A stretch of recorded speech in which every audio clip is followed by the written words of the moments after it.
do we have what today is Trash Talk Friday. It is. It's one of your favorites. I hope you have something. I have something. I would have something. You will have something. Yep. And shoot your shot. And shoot your shot, yes. So if you have either one of those, give us a call, 615-737-1045. We'll do that, sprinkle it kind of throughout the entire show all day. If you want to go ahead and Trash Talk Friday. We were talking before the show, and we were watching the video of of Rory McIlroy. By the way, Rory is such a hard name for me to say. Rory. Does anybody else struggle with that, or is it just me? It's just you, Rory. Okay, Rory. Rory. There are I guess names if I you do keep struggle saying it. with. That's not one of them. That's not one of them. Their names Rory. I do struggle with. Rory. You know Rory. Anyway, so Rory McIlroy, and they're at the driving range. He's sitting there chatting with his caddy and buddy, and a random fan just walks by, grabs his golf his driver cover. Yes. And then walks by and then goes back and grabs the actual driver and just walks off with it and goes to the end of the driving range and sets up the head cover on the ground like he's about to just swing with the club. This was on the tee. This was the 10th hole. Oh, this was on the tee? Yeah, this was on the 10th hole. This was like practice round. Yeah. I thought it was on the driving range. He was ready to get busy. He was ready to go. And what happens when he grabbed the cover, Roy's caddy just let me fix the driver. Hold on, let me fix it all back. And then they just let him go and grab the other club and just walked up to the tee box. Didn't even realize what was going on, right? They didn't even realize until he walked off and went and set up at the tee box then and Rory's like, what? Yo, what in the world? What is this? What's going on? What's going on? Yep. Now, I never saw it. He never actually hit a ball or did anything. I wanted him to so bad, but I no, did too. he and set then up they're like, security. He set up the driver cover and started approaching it like he was about to hit the golf ball, and then the security pulled him. And it's safe to say he was enjoying his time around the golf course today. It's also safe to say that he will not be enjoying any more time at that golf course. Yeah, you think entire weekend. lifetime? Yeah, it might be a lifetime ban. You it can't might go be up a and lifetime. do that. That's crazy. That's but the crazy part is there's 3 guys standing right over the bag. The bag is in the middle, the focus, basically, their table in their conversation. And not a single one of them stops him immediately. So this is what I'm thinking. If that happens, say we're at the celebrity golf tournament or the 104.5 The Zone golf Happening in tournament. August. Happening August in 27th. yeah. Yes. Day after my birthday. Right. See? Oh. Hey, dog. Yeah. Okay. Yeah. You might get a hole in one, maybe.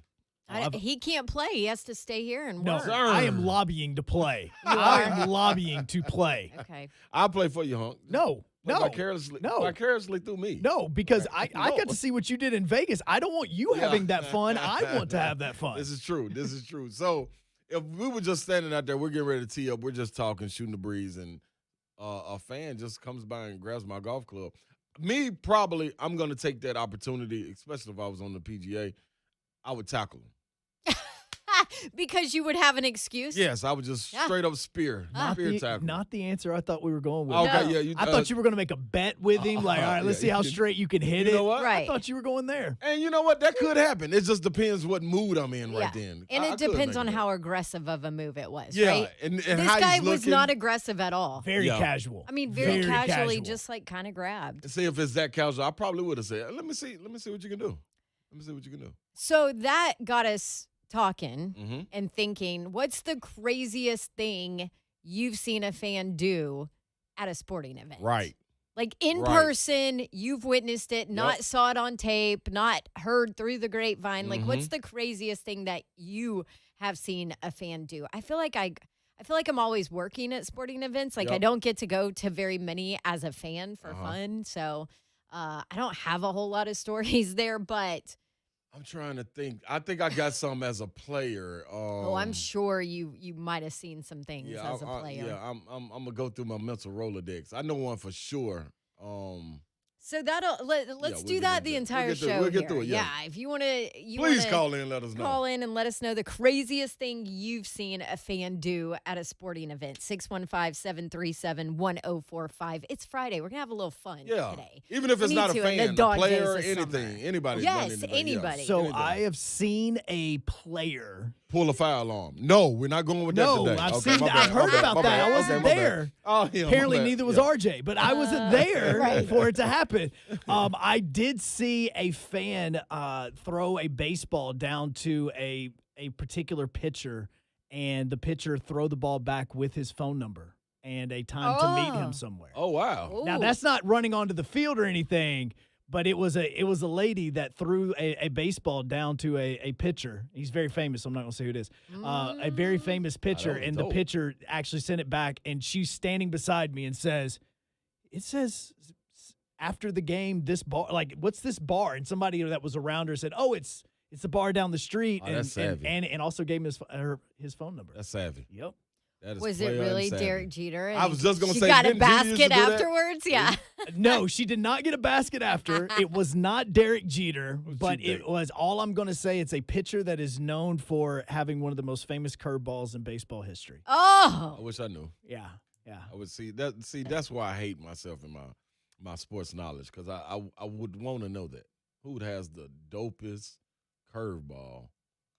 I would probably say me. I Oh, may that or bitch. may not tell you to Google the word curveball and book, and it may pop up with his name on Kurt it. Schilling.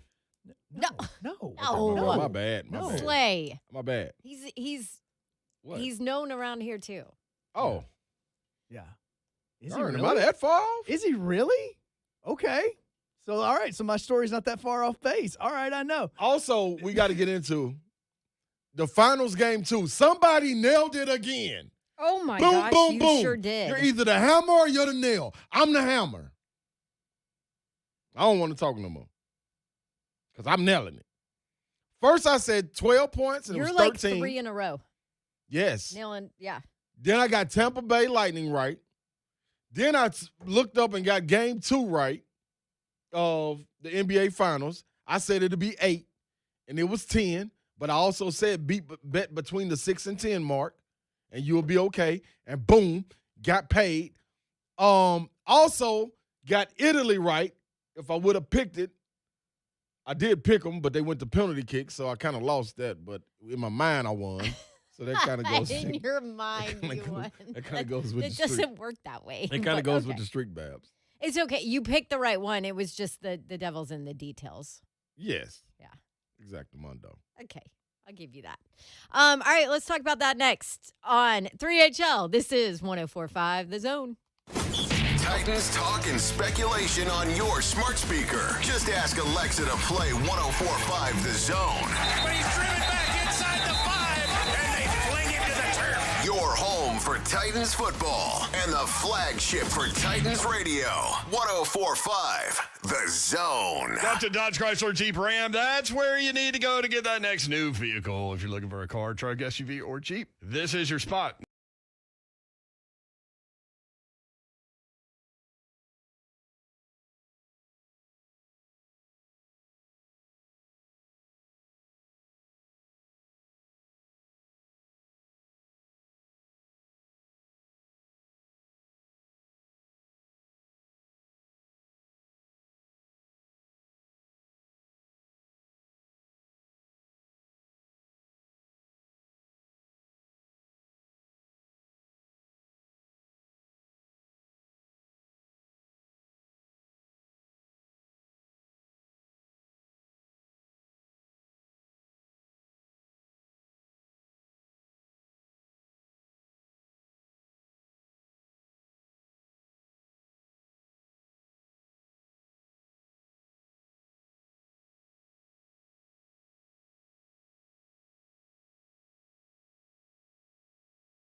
let me know how I was wrong on every part of the Rory McIlroy story that we were talking about. Wait, seriously? What did they say? It wasn't the driving range. It was the 10th tee box, which we knew. Yes. In the middle of the round, the guy walked over to the teeing area, and it was not a driver. It was an iron. Other than that, you were spot on. Yeah, he tried to get the driver. He tried to get the driver. Went back and got the iron. Well, he got the cover. Yeah, of the driver, yeah. So there you go. He got a club and he tried to swing it, and it was funny. Okay, that's the the gist important of the part. story, which has now sparked our conversation. But yes, Tim, you are correct. And other than that, I was dead on. And we want to hear other than from the you guys. details, right? She at least got the players' names right. Right. Yeah. And the reactions that we described by watching it as we were doing other things. What's that going? Yeah. But anyway, so that sparked the conversation of what's the craziest thing that you have seen a player or a fan or somebody do at a sporting event or during a sporting event, to which Joe Honk talked about the name, meet me at this bar at this time on a baseball, autographed baseball. Was it autographed on top of it? Yeah, it was. That's Boom. what she I was mean, that's wanting. like putting yourself out there. Yeah. That's it right there. That's how you get the job done. Yeah, she threw the ball back onto the field during batting practice, wanting an autograph, and he offered more. So I feel like we need to clarify who this was. It's not who you think it is. Yes, it is not the person that I'm not saying it, but it's not the person people are thinking.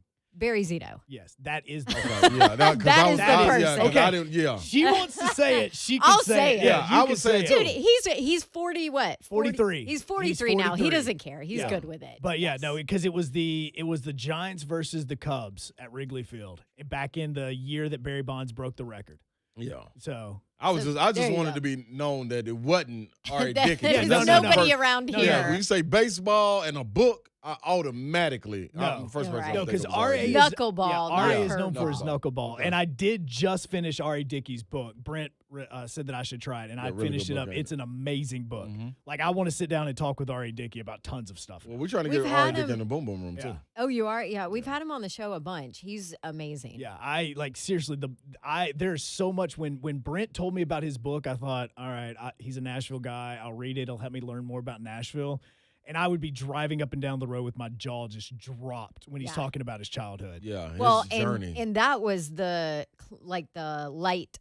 You had the audio light version of the book. Yes. Like there's an adult and a basically like child version. Yeah, Big boy version. And in the Audible copy is the kids version. Right. There isn't a second option on Audible, so RA, you need to get on that and get the adult version, because I also want to hear about the 2012 season. Those are the two things I need to hear. Oh. Yeah, because this book was because it was before. This book was released in March of 2012, which is even more amazing because the book was done before he even became a major name for winning the Cy Young. And then 2012's happened whenever he won the Cy Young Award. Interesting. There we go. So that's cleared up. So now we want your stories. And let's go ahead and start. We've got some callers waiting. By the way, you can also jump on our Zone TV feed, 1045thezone.com. You can get it there. You can get it on Twitter at 1045thezone. I beat you. Twitch. Please. I hadn't said it yet. I know. I heard Instagram, all that. I just discovered Twitch. Like, I just downloaded the app and figured it all out. Yeah. Is it because I you had watched no my idea. podcast last night? That's I did. exactly why I Yep. did it I on actually Twitch. You did. I gave him a boy Slay shout was out. on. Mm-hmm. Slade, look at you. You're such a did. good teammate. Team player, man. Can I blame the fact that I have a 1-year-old? I have a 2.5-year-old. Right. Beat that. Well, you can beat that, but still. Yeah, you can't beat that. All right, let's start with Keith. Keith, what's your story? What you got, Keith? Well, back in the mid-'90s, I was stationed in San Diego, and me and some buddies went to watch a Padres game. And while they were playing the Giants, Tony Gwynn tried to stretch out a single into a double, was thrown out at second. And one of the fans from the outfield did not agree and came over the wall and charged at the ump. What he didn't see was security charging from the other direction, and about 10 feet before he got to the ump, he got clotheslined, Hulk Hogan style. I mean, full, flipped over the arm, landed on his stomach, cuffed, and roughly escorted out of the ballpark. Oh, That's what I'm talking about. I'm guessing he was not sober. Well, I don't know. That was San Diego. You got people who aren't sober, then you just got pure knuckleheads. So I'm not sure which of the food put. That is very true. Tim, what you driving out there, Tim? Huh? What you driving out there, brother? I'm in the FJ Cruiser. Oh, okay. All right, I like that, baby. Drive right, We drive can hear right, it, driver. yes. All right, thank you, Keith. Hey, Good Mr. stuff. Slade, Yes, Mr. sir. Slade, I want to say thank you for all the wonderful games and memories you gave me watching UC basketball. I appreciate that, man. I'm glad I could entertain, man. Hopefully it don't stop. All Just right, keep brother. listening, brother. Appreciate you. Oh, definitely. It's a 100. My man. All right, thank we you, go. Keith. Good stuff. Yeah, start the stories, keep them coming. Slay, we wanna hear. you have one? I mean, it's Do I Friday. have We a story? Let's see, people. Or do you What- have a fan, a crazy? A crazy like- fan moment. Like I a- told What- you guys about the real- Georgia. Like a streaker. Oh, yeah. Well, I told you about what the Georgia about game. the arrest? No, this was. Oh, I was gonna say that's a I crazy didn't get fan. arrested in Georgia. Oh, sorry, the ticket. No, that was another one. So this Oh. was at when we were playing Georgia. We were playing Georgia in Athens. Basketball game. We were up probably about 15. They made a crazy comeback. I think is it Stegman Coliseum or whatever it is. Yeah, Yep. but so they had a crazy comeback and won. And our coaches was telling the refs, he called the timeout. It was like, let my guys go to the locker room because you can tell they're getting ready to storm the court. It's going to be a little while. We're pissed off that we lost. You know what I mean? We shouldn't have lost. This was my sophomore year. We had a mob. But the refs are like, no, you can't leave the bench. You know, you got to stay Until on the until the game's game is over. over. Right. So it was like, all right. So I'm on the bench at this time. And as soon as the clock hits 0, they rushed the floor. And it's a picture. I'm going to find the picture and I'm going to post it. They rushed the floor. And it was a Georgia fan, reaching for my headband. So while he was reaching You for don't my mess with the headband. That's one thing. I'll give it to you if need be. But you reached for it. He reached for it, and you could see. I don't know if you can see it in the picture, but when he reached for it, I cocked back, so I was gonna deck him. And Coach Byron Samuels, caught my arm, and you can see Coach Samuels pulling me off, and me looking back at the dude with a mean mug, angry look on my face, like, oh, he about to get laid down. And I would have been in the right. Test him. I would have been in the right. I know you would have been in the right, but I mean, See, you that's the run our thing. test before run our test. Yeah, he would have got it. And I wouldn't have felt bad about it. And the reason being, you can't come on the court and touch nobody, man. Like, especially on the road. After a loss like that, so good thing Coach Samuels grabbed me, man. I'm happy of that. It didn't escalate because I love Georgia fans. You know what I mean? It's just, dude, you can't go. My headband wasn't even on my head. So when I come out of games, I take my headband and put it around my neck. Ooh, so my so headband choking was you. around my neck. Oh, okay, that's kind of Yeah, like it's different if it's up That's here and like- you trying to grab. Yeah, like what you, and this is my look. Boy, what you do? Wow, boy. Oh, boy, how? Woo. Is this verbatim or is this edited? No, yes.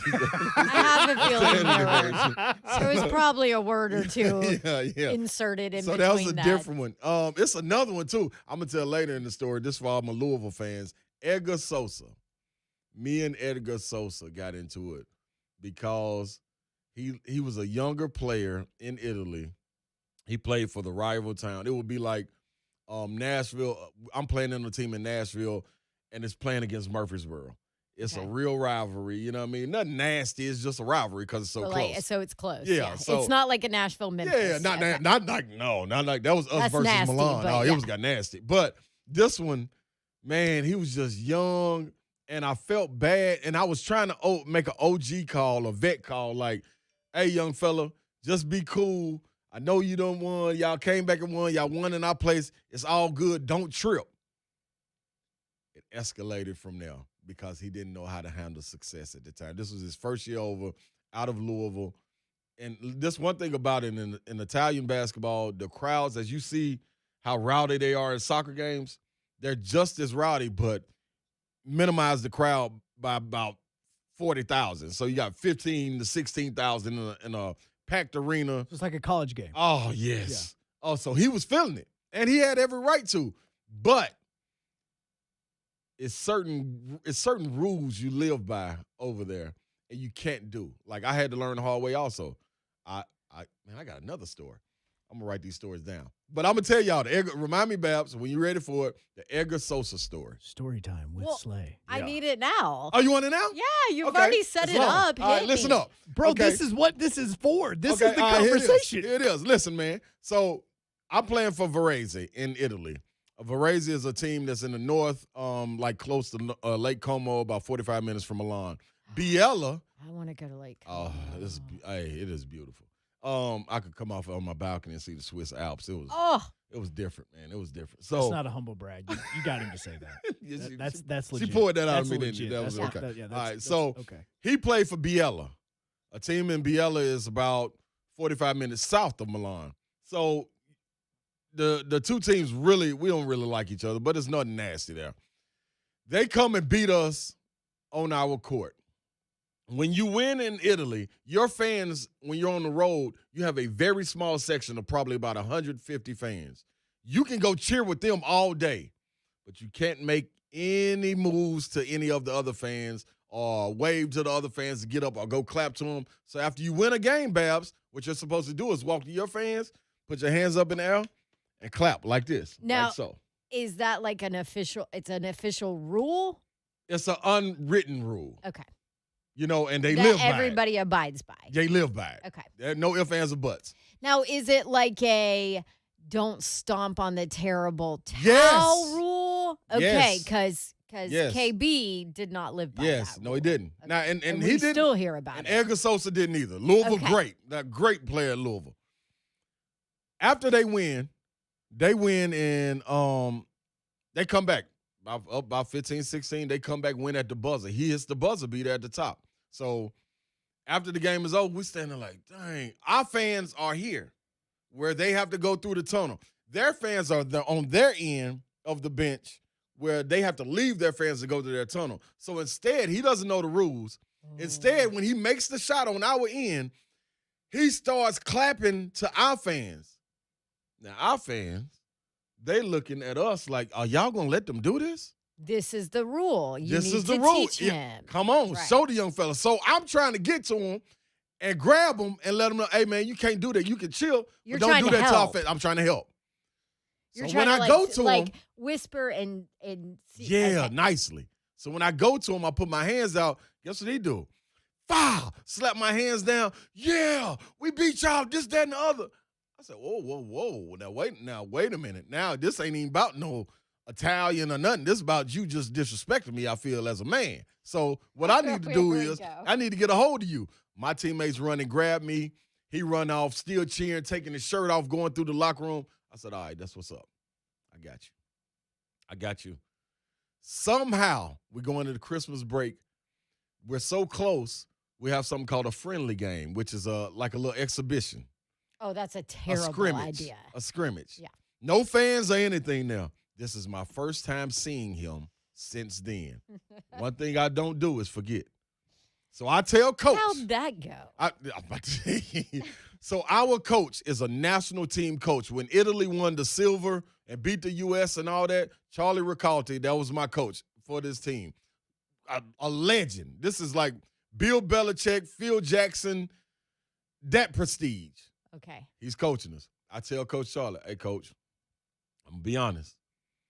If I get on the floor with him, I'm going to set a real hard screen, and I'm going to knock him down, and I'm going to tell him that's payback. And that's going to be the end of it. Coach said, Slay, I'm not going to put you in the game. Oh, here you go. I said, Coach, that's cool, but don't let me play in the scrimmage because this don't really even matter. You know, this ain't for wins or losses or nothing. This is just to stay sharp. When the jump ball happens, what does Edgar Sosa do? While we're getting ready, our five go on the floor, his five come on the floor, he walks past our bench and looks at me and points and say, yeah, I ain't forgot. Charlie looked at me. I looked back at Charlie. I said, Coach, you going to let him do that to me?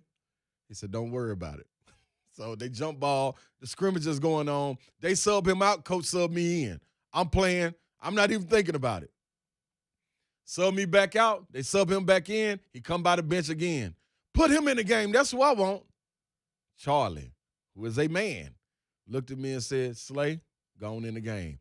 I took my towel off so fast. It was like a dog just got a bowl of food that's been starved right in front of him. It was on. I get in there. I go out there. I tell my guy, Phil Goss, come as fast as you can. I'm going to set a screen at half court, and I'm going to knock his head off. Oh, no. He come 94 feet. I'm standing at half court. I'm about 250 at this time. Solid rock. It's mid-season. I'm in good shape. Boom! I rock and roll him. Boom! He fall down. I'm like, that's it. I'm cool. Charlie, take me out the game. Take me out the game. He pouting this, that, and the other. He going down there, going bananas by his bench. After he gets by his bench, everything's calm. I say, hey, man, it's cool. It's even. They like, all right, their captain comes talk to us. We understand what happened. It's all good, man. Y'all set the standards. It is what it is. Cool. Second half rolls around. He tell him, put me in again. Coach said, no, you don't want that. This is Charlie talking now. You don't want me to put him back in. Put him in. Charlie put me in the game. He come to the hole. I said, listen, man, they called a foul. I said, they take the ball out. I said, listen, if you come to the hole again, I'm going to have to show you. Don't come to the hole. What does he do? He comes to the hole again. I'm going to show y'all this picture on here too. He comes to the hole again, goes up for a layup. I catch him in mid-air up under his neck and drive him into the stanchion. I got him pinned on the stanchion, tell him, listen, little boy, his feet is dangling like a little mouse on his legs. I got him right there. Listen, little boy, I told you, you don't want this, man. You're a little dude. You know what I mean? Don't worry. I let him go. They're like, let him go, let him go. I let him go. He goes behind the stanchion, and you know how you clean the floor with the mop? Uh-huh. He goes and picks up the mop. Oh, now we're bringing weapons. Now He brought a weapon out. It's not cool now. I got my back turned. I can see everybody looking at him like, whoa, whoa, whoa. So my instincts kick in. I turn around. I see him with it up in the air. So I'm not going to let him get an opportunity to swing it. I run to it and grab it. It happened to be one of the little flimsiest mops. So I did the Bo Jackson. I broke it. And then I grabbed him again and put him on the stanchion again. What and in the world kind of league is this? It was wild. Did you just say you got attacked by a mop? Yeah, and then you mop broke it over your leg. I broke it like, over my I leg. feel like I am hearing a WWE story. It was wild. This how it was. And that was one of the craziest things I've been involved in. And after that, we went out in Milan probably about 3 weeks later, and I ran into him at the Mexican restaurant, and he told me, he said, hey, man, I'm sorry, man. I'm sorry about that dog. You know what I mean? I didn't understand the rules that was going on. I know you was just trying to help me. I said, man, that's all it was, man. But, you know, we've been cool ever since then. Were there any repercussions for either one of you in this Nope, because it was league? unwritten rules. Oh, and my it happened, gosh. And it happened, Babs. It happened in a friendly game where there's A no fans. friendly. Yeah, it's called a friendly game, yeah. Because it's where Italy. there's mops Yeah, being broken over legs and guys being held Yeah. up by their neck. But there's no ties. There's no So tie. it's It your wasn't no type of tie. Oh, yeah. Like yesterday. So, My bad. My fault. I thought you were trying to help people I am, because you're yeah. not helping me if you're bringing that up. That's my Edgar Sosa story, man. Wow. So, Have you saying. talked to him? Like, is he still Nah, I ain't- around anywhere? I think he may still be playing. He probably on the tail end of his career. But we've been cool. I'm telling you, we saw each other in Milan, and he apologized. Listen, we played that team. I want to find Mr. Sosa and have him on. We played him. He came to half court, and we was about to do the jump ball, and he tried to get me 5'd in. It was like, man, I apologize. I said, don't do that, man. Talk to me after the game. I was about That's to when say, he saw me in the he club. said tried. I wanted a little bit more of an explanation. Yeah. when He you reached said his that. hand he out. was like, listen, Yeah. I he need reached you his to hand out. not kill me during Yeah. this game. That would be great. Yeah, he reached his hand out. No, I ain't shaking no hands before no game, man. Slay, I don't know how I feel about this This story. is basketball, Slay. Okay. I'm Yeah. like, man, you're kind of a bully. I was a bully. It's bulldog. I was a bully. Bulldog. This is the boom boom room. You ain't got no reason coming in the boom boom room. The door is locked. You can't get out till I unlock The it. rules are in place. That's all I'm saying. Educate yourself. That's all I'm saying. So, There you go. There's a crazy story. Seriously, I feel like, yeah. I mean, that there are WWE events that aren't that good. Yeah. See what I'm saying? Jump on in the conversation. 615-737. I'm going to find a picture, too. 1045. Please tweet out a picture. We want to hear your story. Let us know here in the 3 o'clock hour. This is 3HL 1045, The Zone. The best Titans, Vols, and Preds coverage. Blaine and Mickey. Monday afternoon, 1 to 3 on 104.5 The Zone. Don't forget to watch this show on Zone TV, Twitch, YouTube, Facebook Live, Twitter. If you're like, what in the hell is Twitch? Just go in the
You good? I'm great. Okay. Fantastic. Good. Hunk said he got attacked by a mob. No, I said you got attacked by a mob. Mhm. And the people that are on Twitter just enthralled with Slay's story is incredible. What Story happened? time with Slay needs to be a I'm thing. Enthralled by Slay's story. And I don't know if enthralled is the right word. well, you know what's crazy? What's crazy I'm is like, I have people that what's the word? Corroborate. corroborate That can your corroborate story. the story. That's it. We've been down this road. Yeah, my guy Phil Goss. Yeah. I'm telling you, guess what?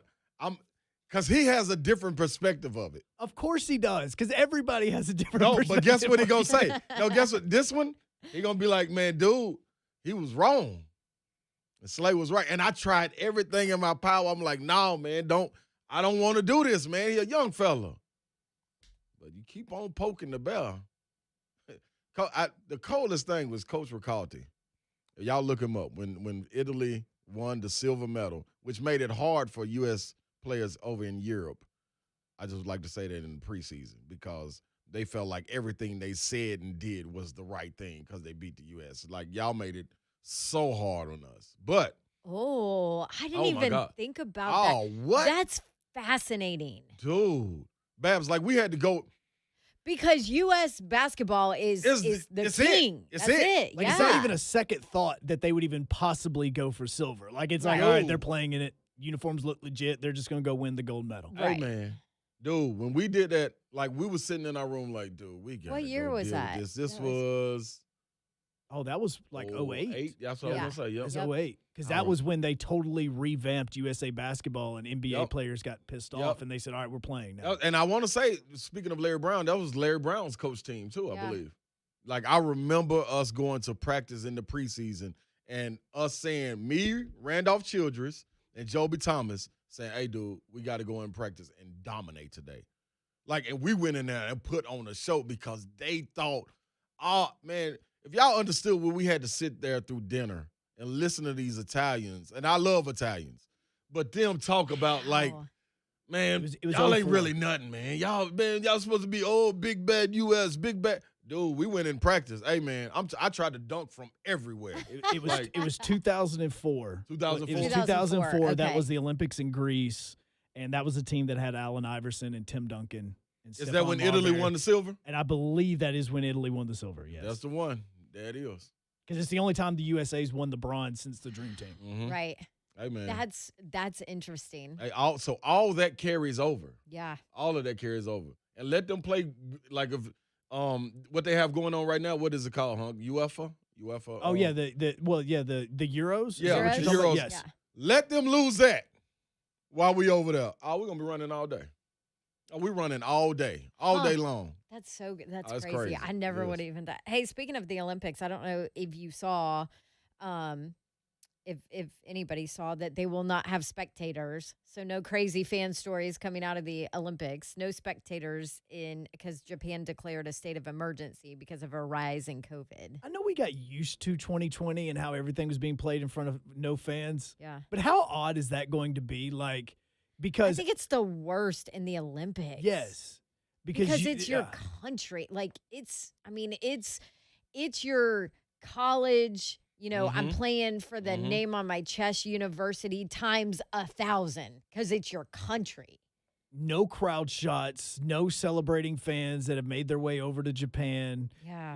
Like I read an article where one coach said that once he played is that the players' performance does suffer when it comes to not having fans in front of the stadium because yeah. so like you're thinking world records, Olympic records, those types of things, there may not be a lot that get broken this year because they don't have the same energy as what It's they the do. energy. And Do you play in it?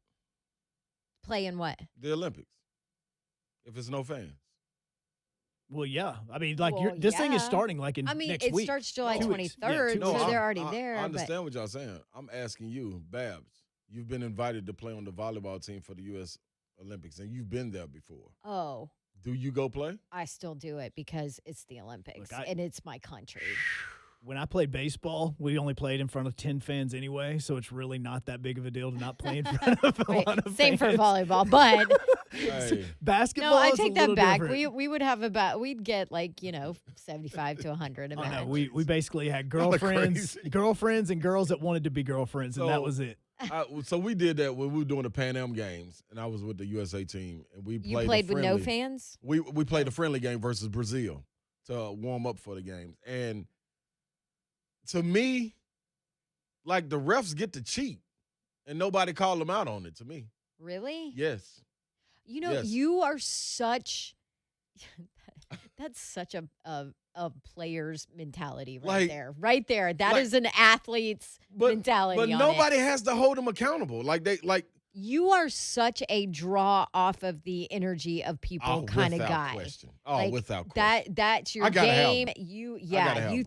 thrive in those situations. Like you thrive in people in Kentucky fans coming at you from the Yes. crowd. Like that's where Yes. you are like Oh. that's where Ron Slay Give comes me all to that, play. and give me 3 Yeah. officials. Give me 3 good officials too. Yeah. See, and I'm the opposite. I need to stay calm, so I don't want the excitement because then it gets me off of my game. So I'm the opposite. If I get too fired up, I play worse. Oh no, I didn't even used to warm up, Hunk, because I'm in a full-fledged sweat, bouncing at the baseline, watching the other team warm up. While my team is warming up in the layup line, I'm gonna do 3 layups, and then I'm gonna go stand on the baseline, and I'm gonna be bouncing up and down and sweating and walking back and forth. And guess what I'm saying to myself? I'm picking out who has been talking about me. See. You're seriously like a dog on a chain, Like man. I- I mean, like that's Dude. really like Yeah. just let him loose. I mean, that's Yes. how some Yes. people thrive. It was interesting to work college football this past season and at the beginning of the season to be in stadiums, where there were 0 fans Mhm. and then progressively be in stadiums where fans were allowed and Yeah. and just the difference in partial fans. Now, granted, I was in the SEC the entire time, so it's kind of different. Yeah. But just the difference, or towards the end of the season, I was more strictly SEC, but I kind of bounced around last year, so I got a different feel. Mhm. But there's such a difference. There's such an energy difference. There's a different feel. I mean, Like, how many times do you get chills during a game, Babs? You feel Right. what I'm saying? With Yeah. no fans, And that's there are stats to support that with little fans or no fans, visiting teams won a lot more this year than normal because of your Tiger stadiums, your Jordan Hares, your those stadiums that didn't have the fans that normally play a factor in the games. now that being said, I'm still competing in the Olympics if I'm there, no doubt.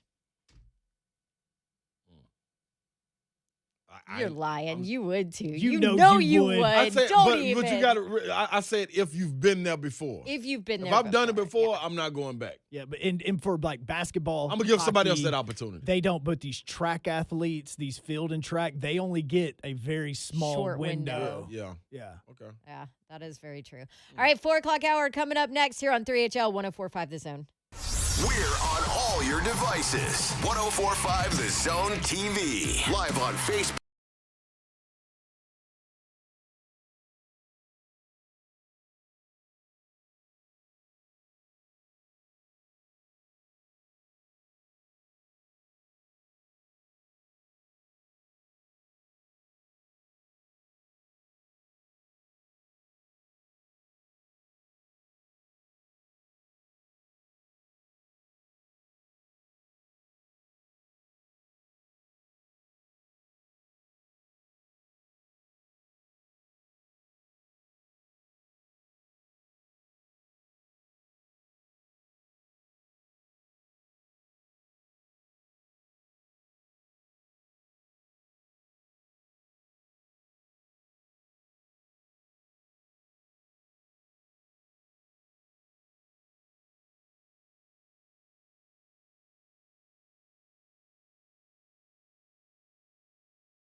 1045 The Zone Traffic Center.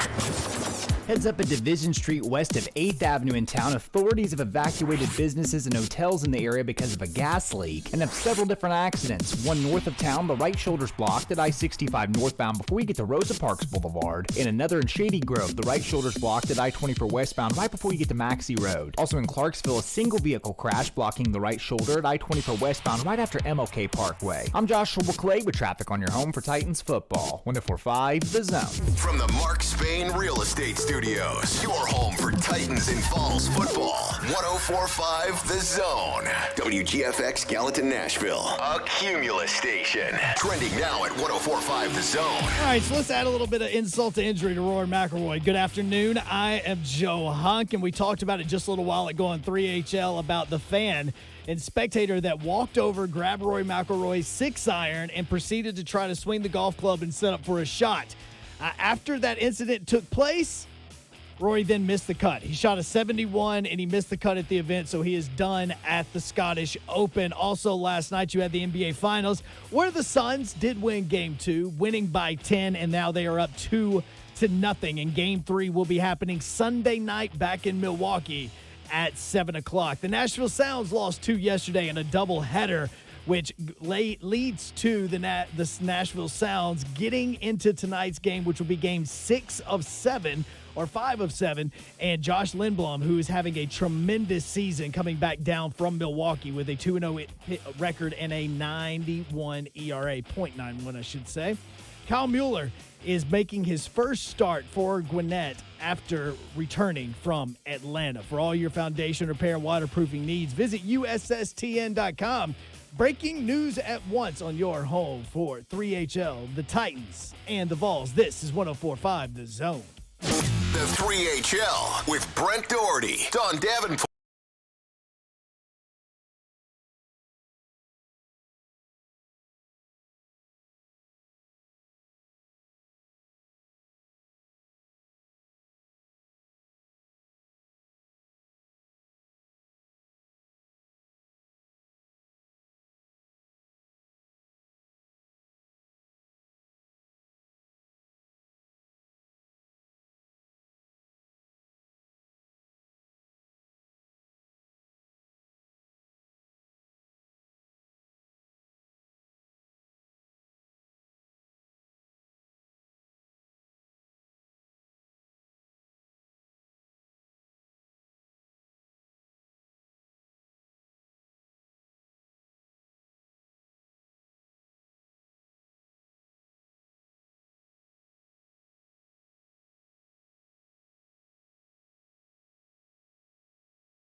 Year played professionally and overseas for 15 years. So that is the Ron Slay backstory. So one of our listeners wanted to know, who do you wish you could have dunked on if you had a chance, and what would you have done afterwards? In college. In college, yes. So it's Trash Talk Friday. This is a perfect opportunity for you to say, I wish I could have dunked on this guy if given a chance, and talk a little trash. If it was one guy that I wish I could have dunked on, it would be in college would be Donnell Harvey.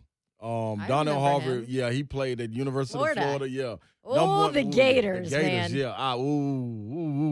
Like we couldn't stand Kentucky, but at that time we really couldn't stand the Florida Gators. So they were loaded with Mike Miller, Teddy Dupay, Udonis Haslam, Brent Wright, Justin Hamilton, Donnell Harvey. The list goes on and on. They ended up losing the national championship to Martine Cleaves and those guys in Michigan State. So they were a team that we really battled with, and Donnell Harvey was in the same class as me coming out. He was the number one player in the country high school year in 99 coming out, going into college. And, dude, man, he was so athletic and such a bully, but so cool off the court. Like, we could walk into the tunnel talking, what's up, you know what I mean, everything cool. Then we get on the court, and he's a totally different animal, you know what I mean? So if I could have got him one time, I would have dunked on him, and I would have stood over him like Mike did Patrick Ewing.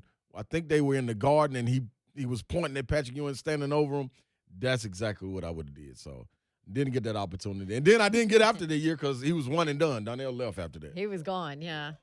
Yeah, you stayed the whole time. Yep. There you Donnell go. Harvey, good dude though, man. Hey, if you want Slay to answer a question, Yeah. I wish that Zone TV, well, I'm glad it's not because none of us would still be employed here. But I do sometimes wish that Zone TV audio was up for everybody to listen to during breaks because immediately Slay's phone rang. Yep. And after he told that story and your response was, see, I told you. Yep. Because It was what my partner. did your partner say? My partner he had it Phil coming Goss. to him. Yep, he said he had it coming. to He him. asked for it. So he asked for it. Yep. Exactly. Listen, man. Hey, listen. When I'm telling these stories, I'm not the big bad wolf or nothing, or the bully or anything. You but sounded like the big bad I wolf was. in that one. Yeah, because he made me be. He made me be. You didn't realize what he broke did. a mop over your leg. Yeah, because he swung it and I went and caught it. Swung a mop at you. That's Yeah. still my favorite part. That's I'm telling you, unbelievable. man. All of this spurred by Rory McIlroy talk in the middle of his round as a random fan gets into his bag and steals his, six iron? Six iron. Thank Yes. you. And then he misses the Clarify. cut. Yes. He misses the cut after. I mean, that's just bad mojo there. So so Rory's done for the weekend. Misses Man, the cut. Rory, I'm glad I didn't bet. I know. Keep me So down. this sparked our conversation, our Friday phone call conversation, along with Call Your Shot and Trash Talk Friday, of what's the craziest thing you've seen in person at a sporting event, whether it's a fan, a team.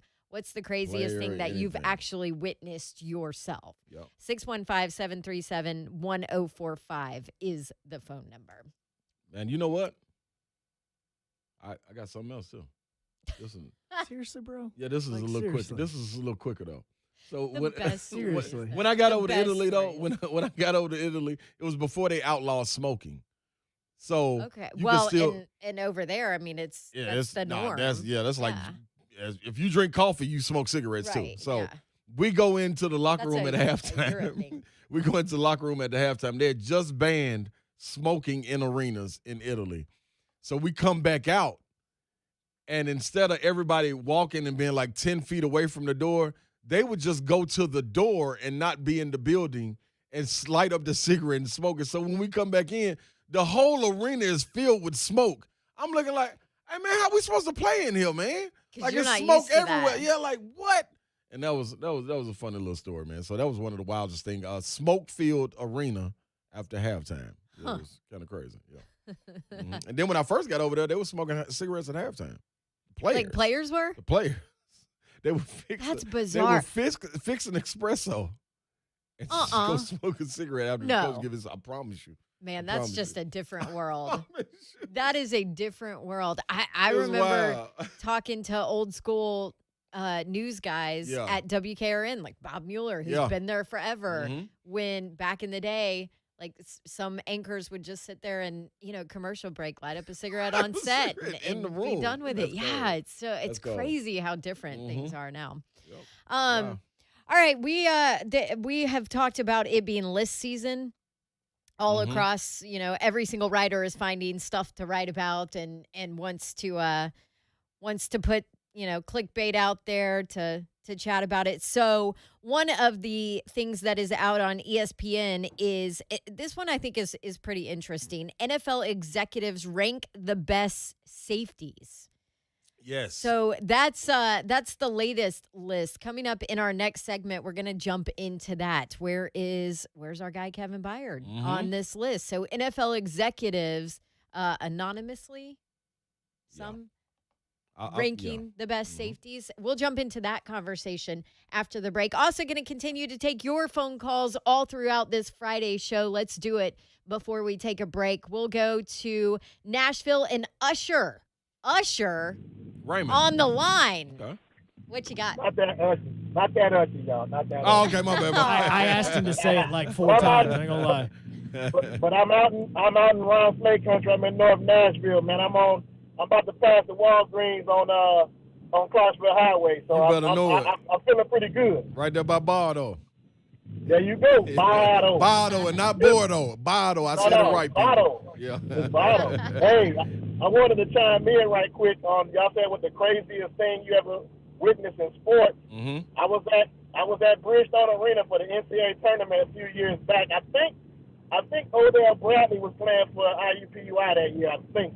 Okay. And the next game after that game was the Utah versus Georgia, and the mascots got into a fight. Wow. I don't know if y'all remember that. Wow. I do not remember this. The Bulldog, the Georgia Bulldog? The Georgia Bulldog, and I don't know what the Ute was. I don't remember whatever what. the I think it was running like a Ute bird or is. something like that. Yeah. Oh man, did they have to break it up? It's Yeah, it was Swoop. like during the timeout. Swoop. They were out there messing with each other and stuff during each TV timeout. And the one time, man, one of them wasn't having it, man. They took both of their heads off, man. It was wild. It was fun. That's awesome. Oh, You man. know it's serious if the heads If come the off. heads come off, yeah, Like, because they then never you know supposed to it's do not that. fake. Yeah. Yeah, because they are Hey. never supposed to do that. That's Yeah, funny. it was pretty funny. Hey. But I want to see if some of your listeners remember that, man. It was funny. Yeah. Who would you say won? The Bulldog or I want to say the Bulldog won because it was the youth head that came on first. The Bulldog Oh, yeah. head came on second. It's been a little while. I can't remember it. I was laughing by the time they started fighting, so I can't give you I thought it was a draw. Yeah. We appreciate that, Usher, man. Be safe out there in them streets, brother. All right, Slay Ride. All right, baby. Oh, that's funny. Hey, By that's the way, cool. the Utah mascot's name is Swoop. Swoop. Okay. Swoop. What It's is that, swoop? do you want me to would you like me I to would love to see tell a picture you? of a swoop. The mascot is a red-tailed hawk. Oh, okay. Mascot of the Utah Utes. The university introduced Swoop with the consent of the Tribal Council of the Ute Tribe back in 1996. I was about to say, I feel like at some point in time they had to change mascot, at least characters. Yep. Yeah. Yep. Okay. So there you go. And That's the lines where are lit up too, man. that's where Swoop came from. Yes, we'll get you on the other side. Also, I have a giveaway. That's after the break as well. Chance to win Braves tickets right here on 3HL. No one knows Titans football more than Buck Rising. Buck Rising Show. Monday morning starting at 10 on 104.5 The Zone.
That's right.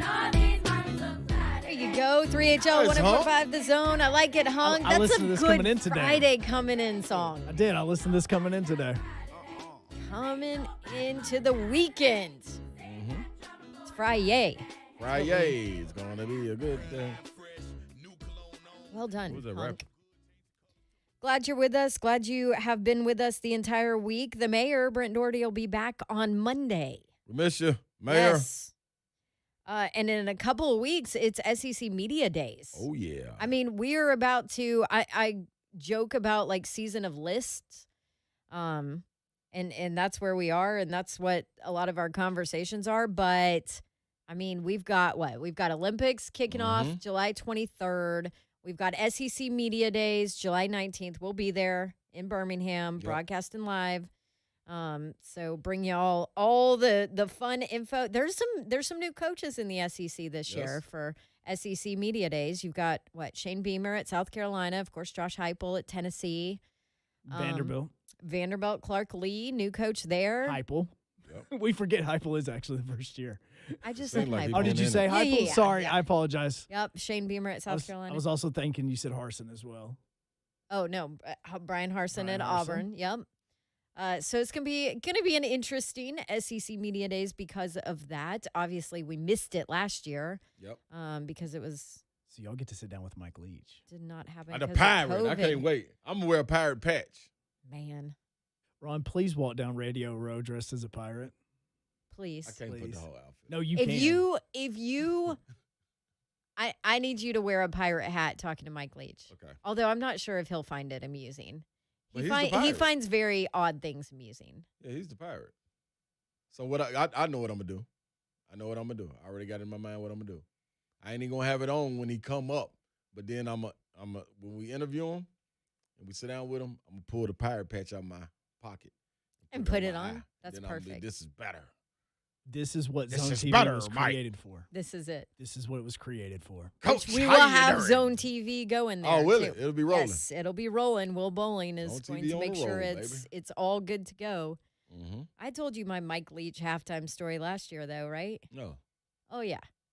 I What? was the unfortunate reporter that had to do the first halftime interview COVID style with Mike Leach. Now, you know the history of Mike Leach talking about he once made a comment about how he likes to make the reporters run to catch him and then like walk really fast while they're trying to talk to him. Like, you know, just kind of being a jerk, right? Yeah. Like he's made those comments in the past. Well, I feel like he's been better. Like I've interviewed him at halftime before, not on camera, but just, you know, chatting with him. Like love Coach Leach, never had an issue with him, right? I mean, I'm not going to say I have a great relationship with Coach Leach or anything, but like I find Coach Leach fascinating, and when he's in the mood to talk ball, which isn't very often, but when he is in the mood, he will help to educate you. I enjoy sometimes my coaches' meetings with Mike Leach, right? Mm-hmm. So last season, this was the only game that they were leading at halftime. Right. It was Vanderbilt. Normally, as a sideline reporter, you interview the head coach that's leading at halftime. That's just what you do. It's, you know, it's easier. They're in a better mood. They're in a better mood, maybe. You know, that's usually what you do, depending on how the game's going. Like if there is something going on in some of the games I work, if it's just one SEC team, then regardless, I'm going to interview the SEC head coach at halftime if I'm on SEC Network, because that's why you're watching. Right. So in this case, I think they were playing Vanderbilt. I think it was the Mississippi State Vanderbilt game. They were leading at halftime. So he comes over. Well, the COVID protocol for a halftime interview is 6 feet apart. They put on the headphones so that they can actually hear your question through the mic because they're far enough away. They have their own mic. It's not a walk and talk. It's none of that. Right. So Coach Leach comes up. Now, in his defense, he has not done one of these new COVID halftime interviews before. Yeah. So in his defense, we'll give him that. All right. So he comes up, headphones are hanging there or whatever, doesn't put them on. I'm like, okay. So I go ahead and ask the first question, or I'm about to ask the first question. Now, this is not on camera. And I go ahead and ask it. He's like, I can't hear you. I'm like, well, I know you can't hear me, coach. It's because the headphones are sitting right there. They're not on your head. Yeah. And so I said, yeah, put the headphones on. You can hear me. And I tried to ask my question loud enough to where he could hear me and he didn't have to put the headphones on. But they're like sanitized. It's all, we're all that or whatever. I'm like, you got to put the headphones on. No, I'm not doing this. Get over here. Just do it normal. Do a walk and talk. I don't want to do this. Just walk and talk. I'm like, coach, I would love to do a walk and talk with you, but I can't because there's rules in place for everybody's safety, and we have to abide by those rules. So he's like, well, I can't hear you. Whatever. I mean, this is like a whole ordeal. So finally, I'm like, coach, put the headphones on, and you can hear me. Put the headphones on. Yeah. That's why they're there. Yeah. Which he, of course, is, I'm sure, annoyed with me at this point. And like I said, in his defense, he hadn't done one of these. So he finally puts the headphones on. I asked the question. He gives me like a 2-word answer. I'm like, we're good. I feel like we're done here. So we're done here. Yeah. We're good. Thanks, coach. I'll talk to you later. So when we sit down on Radio Row, is he going to look at you and be like, it's you again? It's good to actually be able to hear I don't think so. I'm not putting the headphones on, lady. No. Okay. But that was the leak story. in like I said, it was the COVID, his first halftime COVID interview, whatever. He didn't seem like. But still, I'm like, dude. Yeah, put the headphones on. That's why. Yeah, that's why you want to know why you can't hear me. We all know how Dawn is when she gets frustrated. Yeah. I mean, she's a very delightful person to be with. So luckily it wasn't on. At that point, we had tossed back to the studio, and then we're gonna come back out with it. It was one of those, so it wasn't on camera. Yeah. But so that was my last game. That's I understandable. worked with Coach Lee. That's understandable. Oh, it's gonna be a good reunion. I like this reunion. I can't wait. One guy's gonna wear a patch. Dawn's gonna be like, "Hey, it's good to actually, talk to you, or you're not mad at me." I mean, I'll say this, Coach. I think I worked. Actually, no, that was the last game I worked with him. I think, but he's reunited in the field. He's pretty laid back. He doesn't. I don't think he remembers things like that or cares. Right. Yep. That's so right. Anyway, but that was my halftime Leach interaction. Woohoo! Let's give away something real quick before we jump. What are we giving away? Stand by. You're giving away tickets to a baseball team that could be above 500 by the end of the weekend. Not only that, but it's to a game on July 18th. That's and the one we were supposed to be at. I know, we were supposed to be there right before SEC Media Days. They're giving away a Braves lunchbox. Yes. They're going up against one of the best teams in the American League that played in the World Series last year. This could have been a World Series rematch if the Braves would have beat the Dodgers in Game 7. Because it is against the Tampa Bay Rays. All right, so if you're on the line already, stay there. Yeah, we want to hear your story. Because we're going to jump in and hear your craziest story coming up next. But Braves fans, go ahead and let's do caller number 3 to make it easier for you, Hunk. Caller number 3. Here you go, 737-1045. 1045 The Zone wants to help get you and your family out to Truist Park this summer, and that is thanks to 1045 The Zone Summer of Fun. So there you go. Here's your chance to win 2 tickets to the Atlanta Braves versus the Tampa Bay Rays, Sunday, July 18th. Sundays at Truist Park are for the kids. I told you about the gate giveaway on July 18th, a lunchbox. Plan your summer trip to Truist Park and get your tickets at braves.com/tickets. Good luck to you. Please, yeah. And you know what? We did ask the question, what's the craziest thing you've seen at an athletic event? We told you to call in, 615-737-1045. Christopher Martell on Twitter said the Preds scoring 2 goals in 9 seconds in a playoff game to go from losing said game and being down 3-0 in the series to being down 2-1, then tying the series 2 nights later. Oh, yeah. That's pretty hot. Another, John Miller said, my boss played in Weddell, Germany. His stories are funny, but not near as funny as yours. Alex Daughtery. Well, number 1 was the pass Mike Fisher made to Victor Arvidsson. Did I say that right? Yep. Arvidsson? Yeah. In 2017, the SEF Game 3. And number 2 was was Slay throwing down on top of Poncho and Lefties, tearing off his shirt like a pro wrestler, and screaming at a bachelorette parties before Game 3. Yep, you're right. That happened. That did happen. We had fun We up there at saw Poncho and Lefties, man. Let's check in with Jeremy in West Nashville. Jeremy, craziest thing you've seen. It's nasty. Yes, sir. What it do? It was probably, what was it, 08, 09. I was in college in Chattanooga, and me and one of my teammates, we had gone to the local junior college to watch a basketball game. And lo and behold, at the end of the game, they get to fighting, and not only were the players fighting, but the coach was fighting the other coach of the other team as well. And we was just sitting there in shock trying to figure out how it even got to that, and chairs were flying. We almost got hit with a chair. It was just one of the craziest things that we had ever seen. I mean, like punches thrown? Punches thrown, even the coach. Coach grabbed hold of somebody, threw him across the court. I'm not even joking. Oh my gosh. Like, this is crazy to me. Where's That's the going down. Was this a bad officiated game, Jeremy? I believe it was. I believe that's what it was. It got a little out of hand. Okay, all right. It got a little out of hand. It Seems to be was the some problem. junior college team from down in Alabama, I believe. Oh, wow. Okay. And Chattanooga State, they weren't having it. Mm-hmm. Oh my And it went down after the game. That is. Appreciate it, Jeremy. Man. Thanks, Jeremy. Not a problem. Appreciate it. No doubt. Chattanooga State had some good teams back in the day, too, so.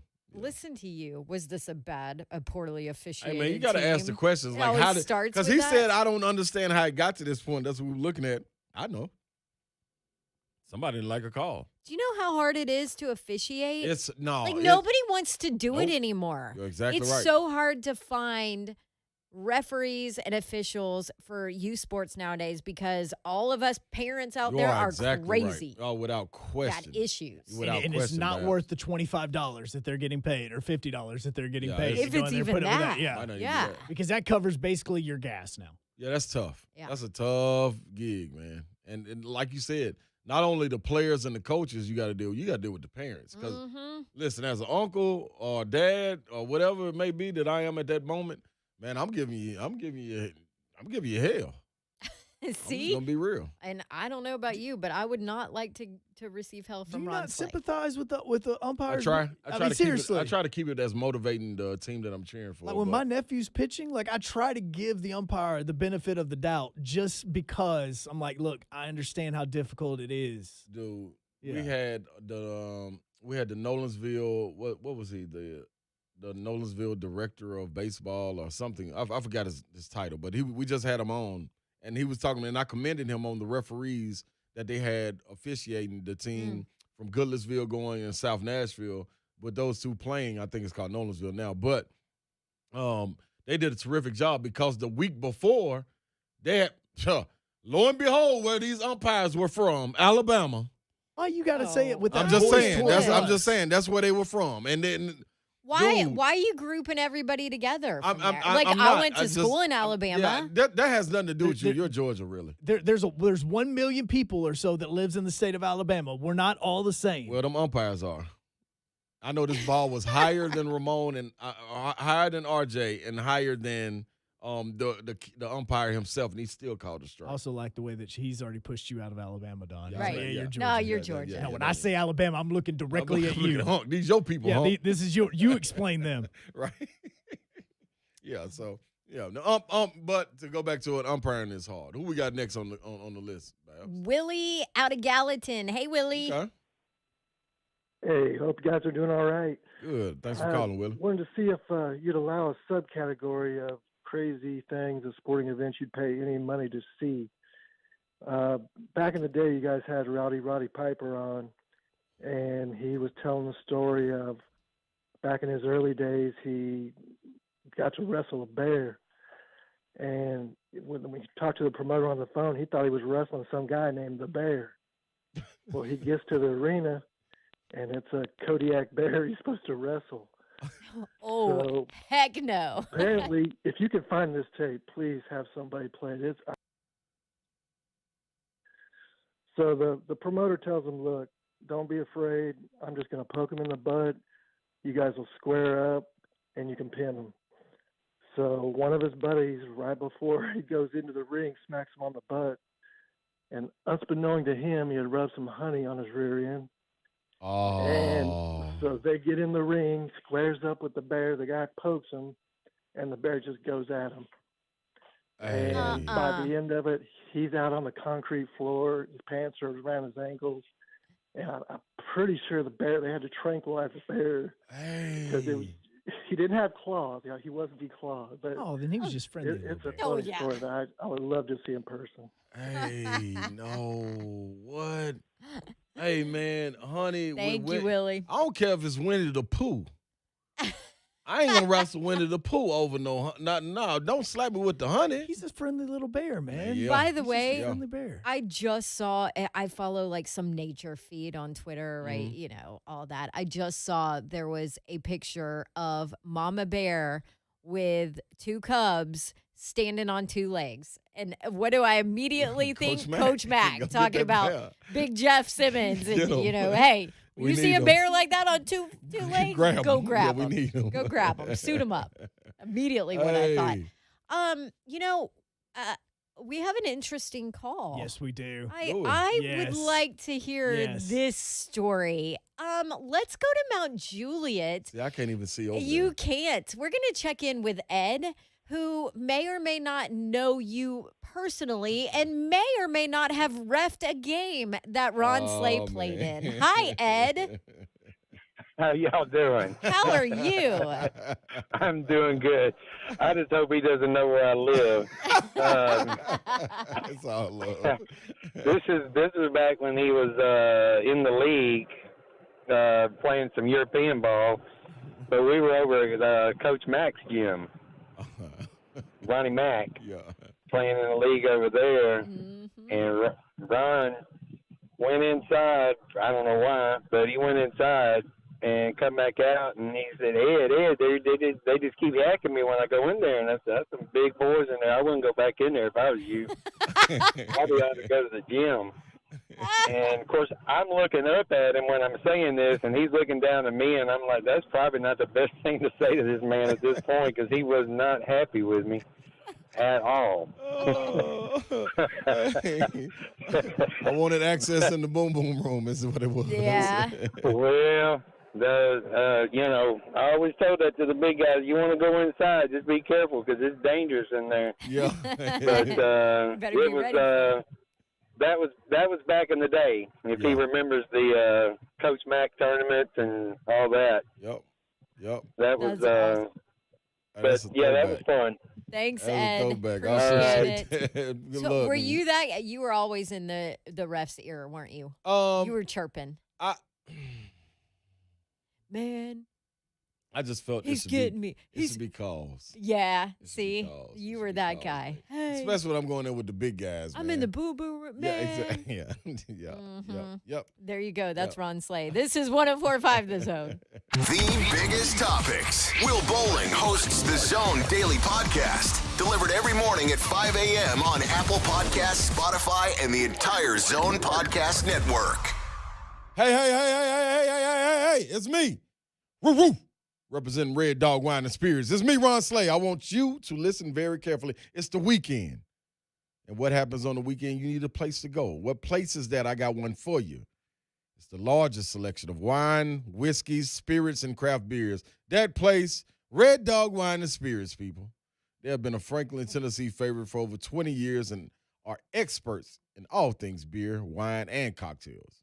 Red Dog Wine and Spirits can help you select that perfect bottle of wine for dinner, pick out that seasonal craft beer to share with your friends, or get the best bottle of bourbon for the special person in your life. Each Thursday, Friday, and Saturday, Red Dog Wine and Spirits tasting bar is open for you. They want you to try before you buy the most popular brands and the newest products available. Go where I go. Red Dog Wine and Spirits, Riverside Drive in Franklin, Tennessee, next to Public off Highway 96. Online anytime at reddogwineandspirits.com. And always remember, when you walk in there, tell them, I'm in the building, and Red Dog got you. Switching and saving with your local Geico agent sure is easy. As easy as tricking a dog by pretending to throw a tennis ball but then hiding.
Ron Slay, Don Davenport.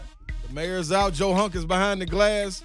We have been going down this avenue of the craziest things that you've seen in sporting events. And the lines have been lit up. People have been sounding out on Zone TV, which you can see, Facebook Live, Periscope, Twitter, Twitch. Also on Twitch.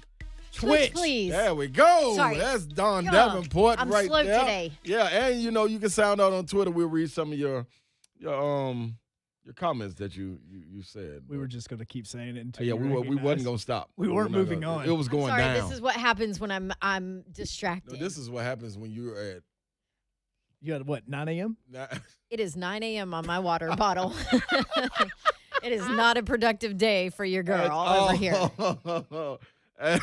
See, what had happened was... what had happened was... I have no excuse. I drank a lot of coffee today and not a lot of water. See, Babs? Yeah, now I'm just screwing myself. So, because what I really want is a glass of wine, but I've got to drink all this water before I'm allowed wine, so... And so, when reading the Red Dog Wine and Spirits commercial, Rick on YouTube just said, Ron's bark just made my dogs bark. Scared the blank out of me. The Shiano. Yes. Thanks, Rick. Thank you. I take that as a compliment. Slay, your spots are on point. Hey, Red Dog. Yeah, all right. Thanks, brother. Apparently, Slay, you... And Yeah, I'm not done. I'm not done. Hold on.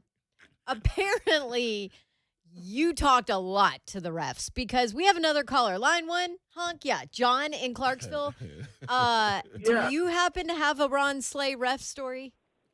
Oh, gosh. And this was in high school.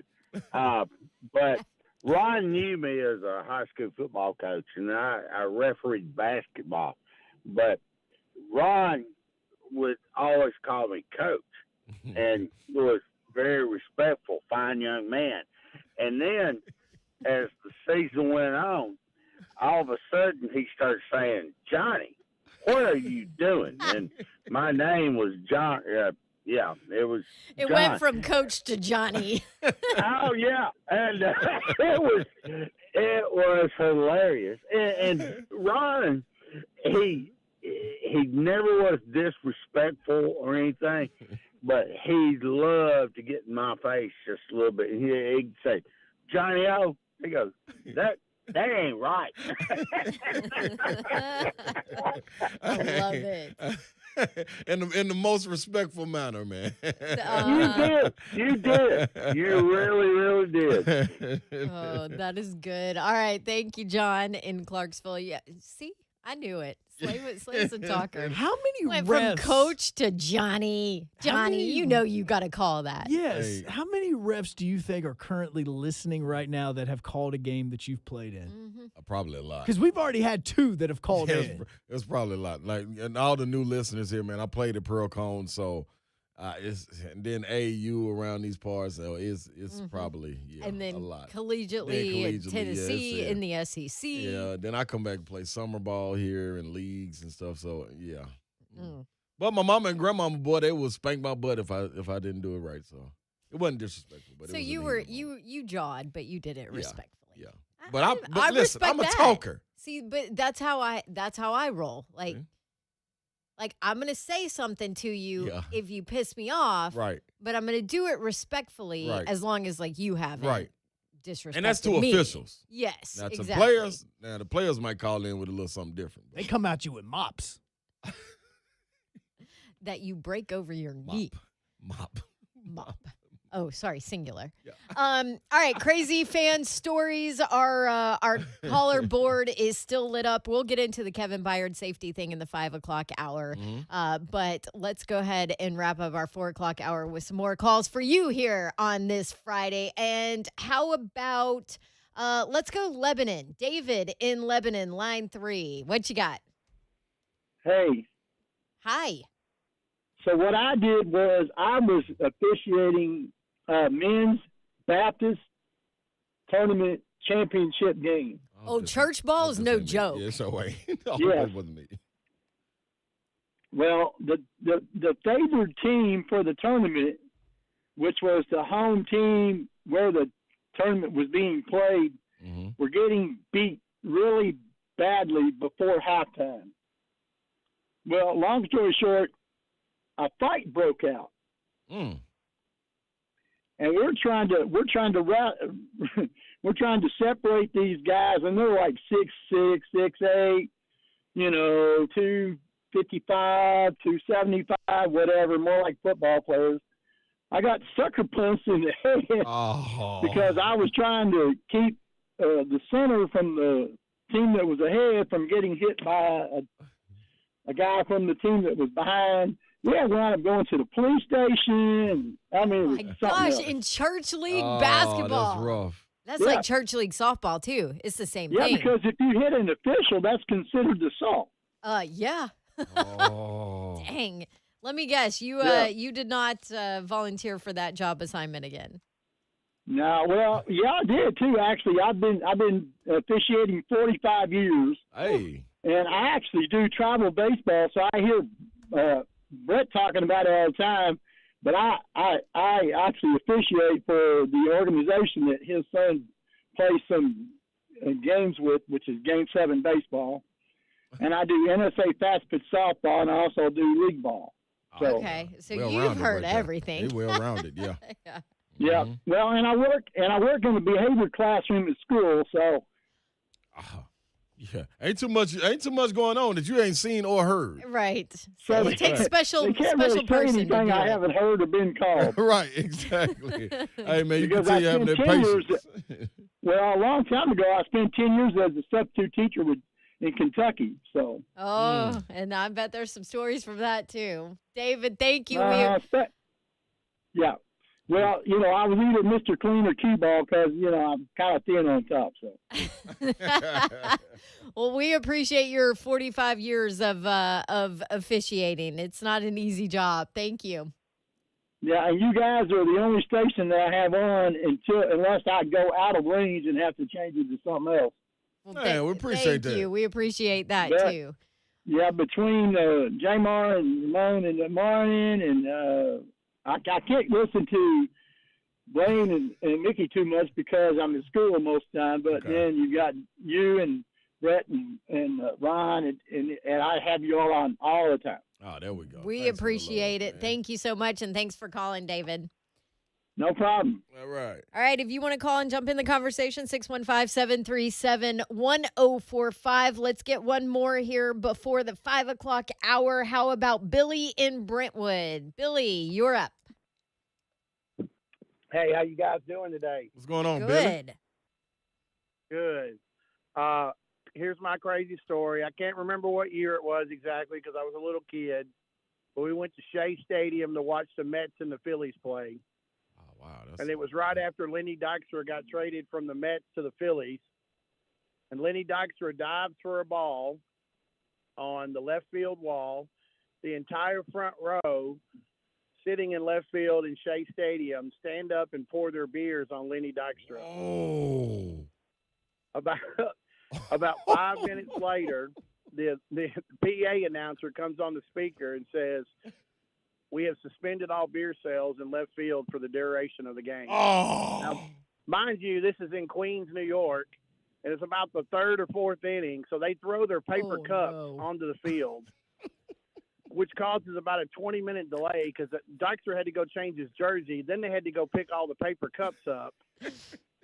That's my crazy sports story. It was an awesome game, and we had a great time as little kids there. Wow. That is so good. I can just hear the comments that are made in there when they announce that they're suspending beer sales. Oh, they went bananas. To say that was early. 1989. That Ooh, early. 1989. Oh, that is good. That is very That is a good cool. one. I like that story. Love it. Good stuff.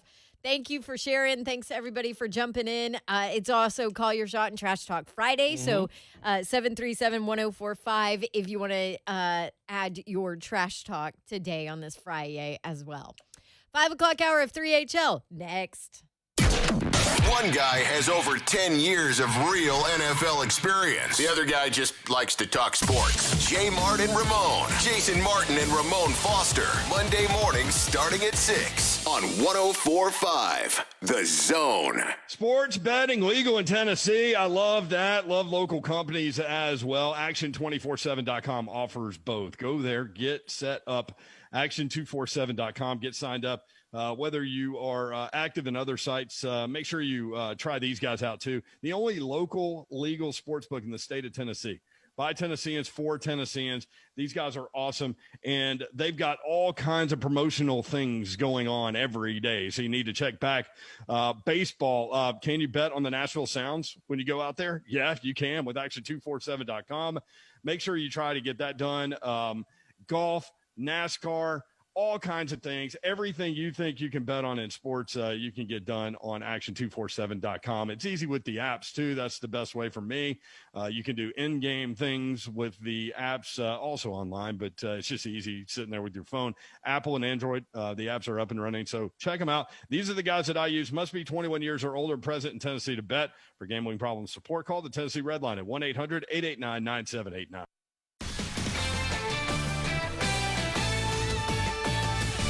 This is Tiki Barber with the CBS Sports Minute, sponsored by Lexicon, your holistic provider.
brought to you by Liberty Mutual Insurance, where you only pay for what you need. Nobody should have to pay for one-size-fits-all insurance coverage. Liberty Mutual customizes your car and home insurance, so you only pay for what you need. Visit libertymutual.com to learn more. Authorities have evacuated businesses and hotels in the area of Division Street west of 8th Avenue because of a gas leak. Be on the lookout for that. And also out in Jolton, we still have a wreck at I-24 eastbound after Whites Creek Pike. A new accident at I-24 westbound right at the 65-24 split north of town. And another crash in Jolton at Old Hickory Boulevard west of Clarksville Pike. Also in town, be on the lookout for an accident at Hermitage Avenue at Middleton Street. I'm Joshua Clay with traffic on your home for Titans football. 104.5 The Zone.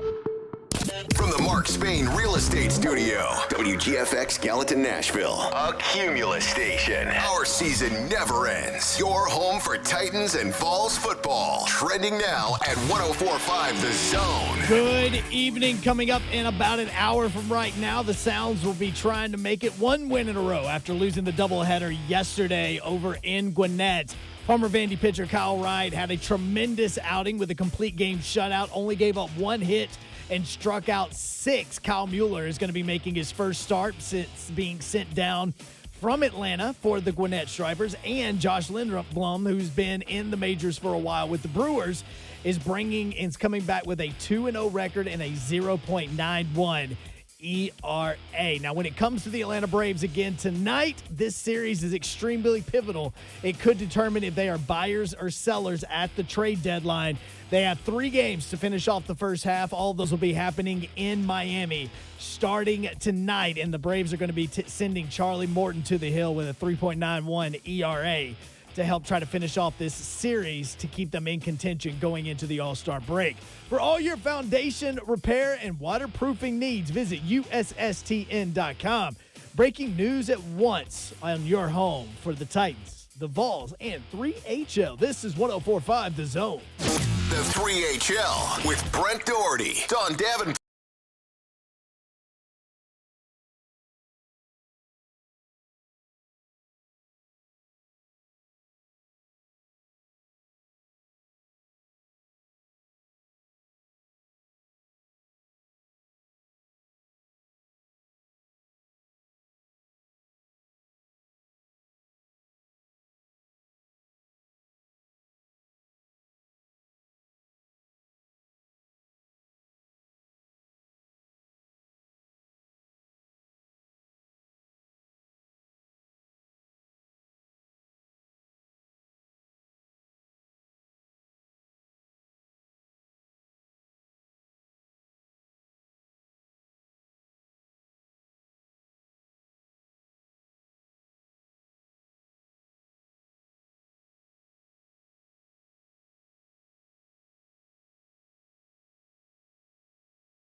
injuries and things of that nature. And then Kevin Baier. So a league exec said of Kevin Baier, he's shown over time that on-ball production will be there. Sometimes when your pass rush isn't good, you tend to overcompensate or have to adjust, and the same plays aren't available. Now, what you must take note of, Bayard's 18 interceptions through 5 seasons is more than Smith and Matthew during the same span. Smith has 16, Tyrann Matthew has 15, Bayard has 18. So ball hawker. Yes. I'll give my take on Kevin Byard's spot on that list after this break. We'll be right back. Things return to normal. The most prolific offense in Titans history returns to the football field, led by the quarterback. How about a finger roll? Ryan Tannehill. The young star wide receiver. A.J. Brown. The 2,000-yard monster in the backfield. The king could have walked in. Oh, yeah. And they've added Julio Jones to the mix. Touchdown! Titans! Keep it here all the time for all the action. The Titans get it done again. The home of Titans radio is 104.5 The Zone. Hey, Nashville, listen up. It's Ron Slay. If you're ready to take advantage of this real estate market, Mark Spain Real Estate is the most trusted real estate team in the U.S. They've earned over 5,000 five-star reviews, and their guaranteed offer makes selling homes easy and stress-free. There are no showings, no open houses, and no stress. You may hear me say that 2 or 3 more times, so here's one more. There's no stress. Don't worry about the hassle of constant cleaning and making costly repairs. Sell your home hassle-free with the strongest cash offer in the industry. Even the Wall Street Journal ranks Mark Spain Real Estate the #1 real estate team in the U.S. for closed transactions for the fourth year in a row. They know what matters most, a quick sale and maximum profit. There are no showings, no open houses. What I say before, people, no stress. It's that simple. Find out what Mark Spain's guaranteed offer would be on your home. There's no obligations. Go to markspain.com today. That's markspain.com or call 855-299-SOLD and start packing. Switching and saving with your local Geico agent sure is easy. It's as easy as taking candy from a baby.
still out.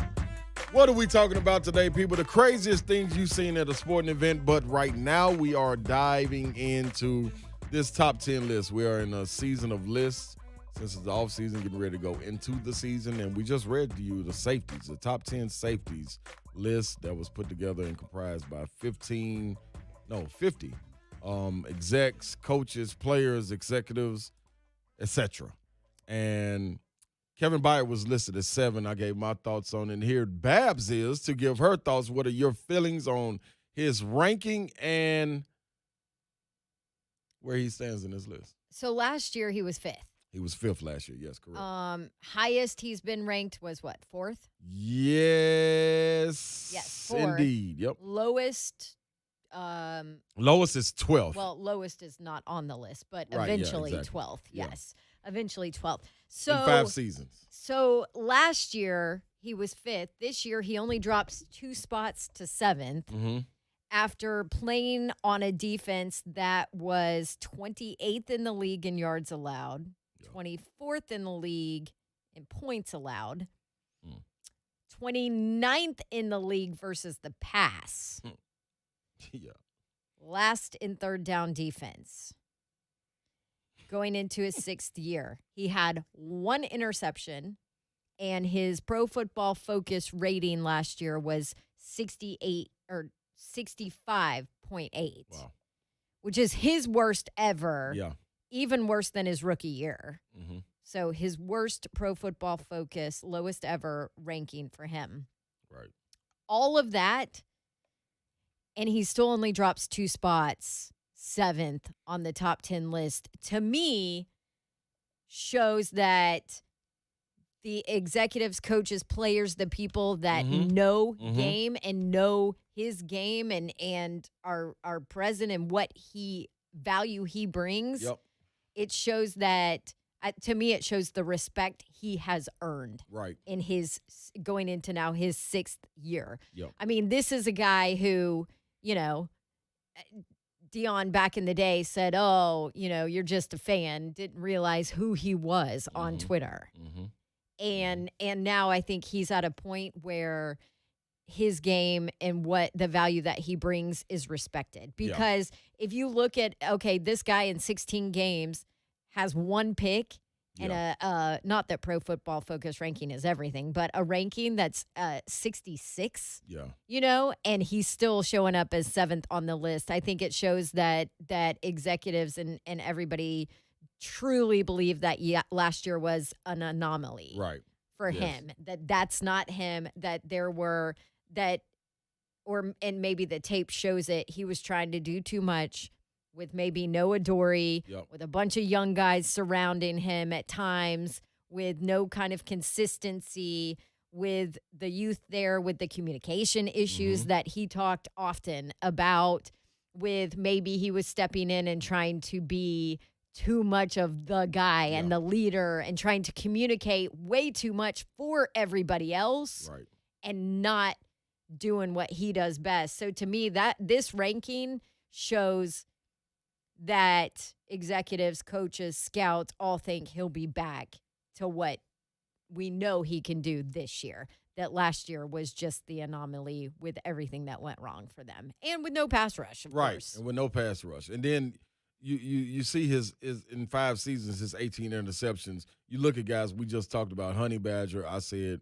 his ability to be healthy and be on the field would make him easily a top 5 guy. And then you went on to talk about Harrison Smith, how much he's been a stud. He's amazing. This young man in Baier has more picks than all of them. You know what I'm saying? And he has not. We know what Minnesota, we know what that defense does. It gets after you. We know what the Kansas City Chiefs has as far as pass rush. They get after you also. So him not being able, to play off what you're saying, Babs, him not being able to have that, and like the exec said, overcompensating for not having that and trying to make plays regardless. Still, I'm a guy that when judged, I'm always want to be judged by my peers. Not saying it's a knock on the media or anything, because I am a part of the media, but the real judgment comes from your peers. When the game is over and done with. The rest is icing on the cake. But the people that you laced them up with and played against and had to scout you, we also saw it in the guy in J.J. Watt. Mm. You know, his production wasn't the same, but when we got Coach Mack and them on here and they start talking about him on the film, he's still a guy you better game plan for. So I think that's a big salute to a guy like Kevin Baier, man. So hopefully we get to see that turn the corner. With him, and this is the thing about the safety position, is a lot of the safety positions also very mental, because you're kind of like the secondary person when it comes to focusing on what play you see developing and getting your players set up properly. Right. And I wonder how much of that went into this, because with him, he's very good at being able to read the offenses and making adjustments and helping the defense along that as well. It's like a second quarterback after, because your linebacker majority of the time is the guy that helps set all that stuff up. Right. You're spot on. And all this came from a combined 0 sacks from Jadeveon Clowney and Vic Beasley. Again, the 0 sacks thing is so big because, again, you look at Budda Baker. That guy, think about it. When Baker comes into Nashville in a few months, he's most likely going to have to be covering Julio or A.J. Brown at some point in time if they get into the slot position, because we've been told that all of those wide receivers are learning the slot position. Right. Like versatility, and Todd Downing just has like the chance to get creative and do what he wants with this talent. I cannot wait to see Baker go up against an AJ or a Julio or somebody like that in whenever you see him get into that second tier of the defense. That's going to be really fun to watch, to see how good of a safety he can be when you're going up against a potential Hall of Famer. And that's the other thing about Baier, is there were so many other players in front of him that are either potential Hall of Famers or on a path to being a Hall of Famer. Harrison Smith is another one. That is a potential. He's going to be having a gold jacket. Jamal Adams, with the way he's playing. Minka's been in the league, hasn't been in long enough where you can say he's going to be. How old is he? He's in 25. what, year 3? Yeah, he's only like 25. Minka Fitzpatrick. Honey Badger's 29, and 24. you can argue that he is one of the best safeties, and you could argue in his career he's trying to put up a Hall of Fame career. Now, he's still got to do more, but those are the players that are in front of him. Yeah. That's not a bad group of players to be behind. No, without question. And then you talk about, like Babs just alluded to, talking about Minka Fitzpatrick. One of the execs says most complete safety in the game. Elite instincts, athleticism, processor, field vision, positional flexibility, production in deep part of the field, and can cover man-to-man, can do it all.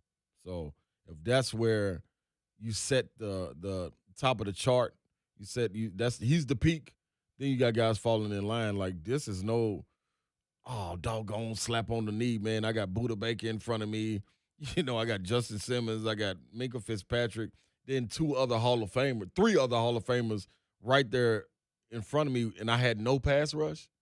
I'm all right going into the season. Yeah. Especially knowing the Titans answer those, on paper, answer those needs. We'll see.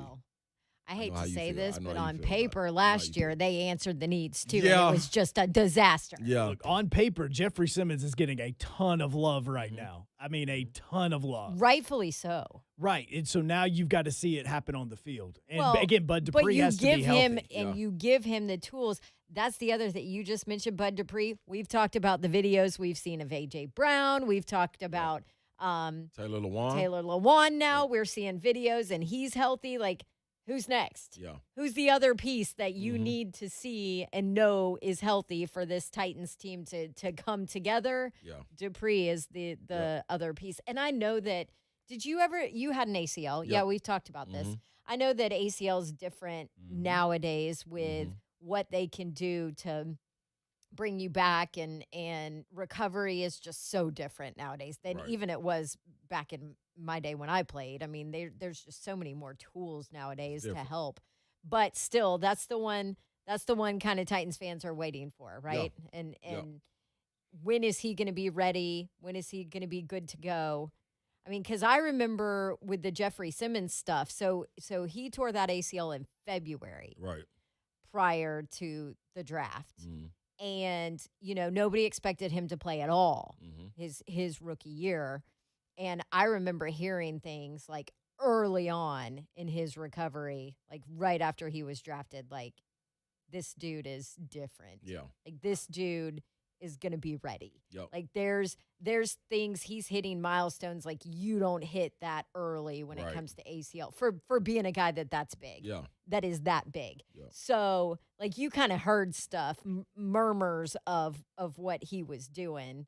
So now Bud Dupree is kind of that next. And with Bud Dupree, I'm curious as to how many, because there's only 3 preseason games this year because of the change in the schedule. How many of those and how many snaps is he going to take if he is healthy, or are they going to try to save him to keep that knee good for the regular season? I think you got to go. If it's me, I think you got to go one exhibition game, and then after that, to me, it all becomes mental. How much do you get past on the mental aspect? Because I remember when being released, that was the first thing. Like I went out there, played. I was still protecting, and then one night I was just like, you know what, man? Whatever's gonna happen is gonna happen. I can't play fearful, and like I didn't want no knee brace or nothing. Like, dude, let me go. And then everything snapped and went into place for me, and it was on. But you had to do that, right? You had to have that game. You have where, to. like coming off injury, a knee injury in a game where you utilize that so much, you absolutely had to have the go full speed moment before you were comfortable, yes, right? there's no walking out there figuring it out in practice, none of that. Because practice is not they're the same. protecting you also. Your guys, it doesn't matter. I mean, it doesn't matter if it's full pads all on practice. It's not the same. It's something that you can't simulate what's going to happen in the game. Like you need that full speed. You stop on one leg and you got to change direction and you don't even think about it. Yeah. That's what you got to have. You cannot simulate adrenaline. At all. That you can't. The adrenaline's a part of it. That it's very hard to simulate that in the practice. Right. Totally. Is Ryan Clark talking MMA? UFC. Ryan Clark is. UFC. Good. If you see Zone TV, if you're watching, you see the Bird. studio and what's going on. But Squirrel. ESPN is on in the studio. Yeah, squirrel. Yeah. Squirrel. And Ryan Clark. ESPN has Ryan Clark talking UFC. They fired that many people? I mean, Ryan Clark, we're gonna have you talking tennis. Like he's serious Does up he there. have UFC fighting background? I'm gonna text Ramon and figure it out, but I don't know about that. Like I saw it out the corner of my eye and I was like, let me glance and see what happened in football real quick because I see it's Ryan Clark. And then Stephon Gilmore pops on the screen. So maybe that was a mess up by ESPN. Maybe that's what it was. Ryan Clark's just sitting there talking. No, he looks like he's he looks like he's at the fight. Yeah, he was talking McGregor. He was absolutely talking McGregor. Okay. Yeah. By the way, if McGregor loses tomorrow night, he should be done. Party over. He should be done. Party over. Speaking of Gilmore, apparently Josina Anderson reported this. Not that I would see it because she has me blocked on Twitter for some reason. But basically, he said, "I just want to be paid my worth." Yeah. Not asking for over that, not asking for more, like just want to be paid my worth. That's what he told Josina Anderson. Why do you think she has me blocked on Twitter? That is strange. Isn't that strange? Like I don't think and I'm not saying like I'm not talking I'm just going to say this. There's probably nobody that has me blocked on Twitter. Like I'm not a mean person that like attacks people. Right? I mean, maybe I disagreed with something she tweeted once. But I don't remember, but for you some reason, me often. I mean, I do. I will attack if provoked, but it's not like Josina Anderson ever provoked me. I don't know why she has me blocked on Twitter. You're not just attacking, just to attack. Hater, God. Come on, Cena. Come on, Josina. Anyway, so that's the Gilmore news on the day. Unblock. Unblock Davenport. Have you not seen Baby Babs dunking in the bathtub? Like, who can block that? Josina hasn't seen it because she has her blocked. Yeah. I'm out of here. Oh, well. Ooh, do you? What? Now do you what agree do you with that? Something just flashed across the screen. Ravens passing game will be top 15 this year in the league. I don't believe it. What is this hot take Friday? That said boom or bust. It's a question that they like to ask. They'll throw out a statement, and if do you agree or disagree? Well, the other question, I'll disagree on that one. The other question that was presented today, or at least the discussion point, was talking about the Saints and their quarterback position. Yeah, you did. Yeah, and I can't wait to see what happens there because you're Jameis Winston, which So I'll go ahead and preface this with I have a couple of best friends that live in New Orleans that have been there forever, that have ties in New Orleans, right? So and I actually saw them over 4th of July, but I'm fascinated to see how this all plays out. But Taysom Hill, Jameis Winston. So the word in New Orleans is that Drew Brees is talking up Jameis Winston big time. Like, is he? Hey, look, I saw a shift in him. You know, he from a work ethic. Like, wasn't there some weird story that he got glasses and he could see better or something? No, after he signed from the time he was with the Bucs and the Saints, he got LASIK. And so everybody was saying because there's that's so the many outside interceptions. talk that he can see now. Yeah, but as a starting quarterback, you never actually got to see how he could perform with LASIK because I mean, we've talked about when I had contacts, how better I could see. Yeah. Trust me, when you we get talked LASIK, about Slay needs glasses, but he won't do it because he feels like it's too clear and clean, and it messes with his basketball it looks game. too good. Yeah, I don't need it. That looks you need an 8K TV to see 1080p. It just doesn't. It looks too good. But I guess the talk in New Orleans is that Jameis looks like a completely different quarterback. I'll believe that when I see it. I sadly kind of want to think the same thing. I don't think he's going to be amazing. His talent's never been in question. But his talent is it's making the correct choices in the pocket. And that's why he's thrown the interceptions. There you go. I have not seen him. Nobody has since he's gotten the LASIK. And I am a believer because I've had LASIK. That can change how you look at things and the things you see. It really, really can. And if he can get a good teacher like Drew Brees, because people forget, didn't Jameis start, like literally walk in and start day one for the Bucs? He never had that time period to learn behind somebody in the NFL.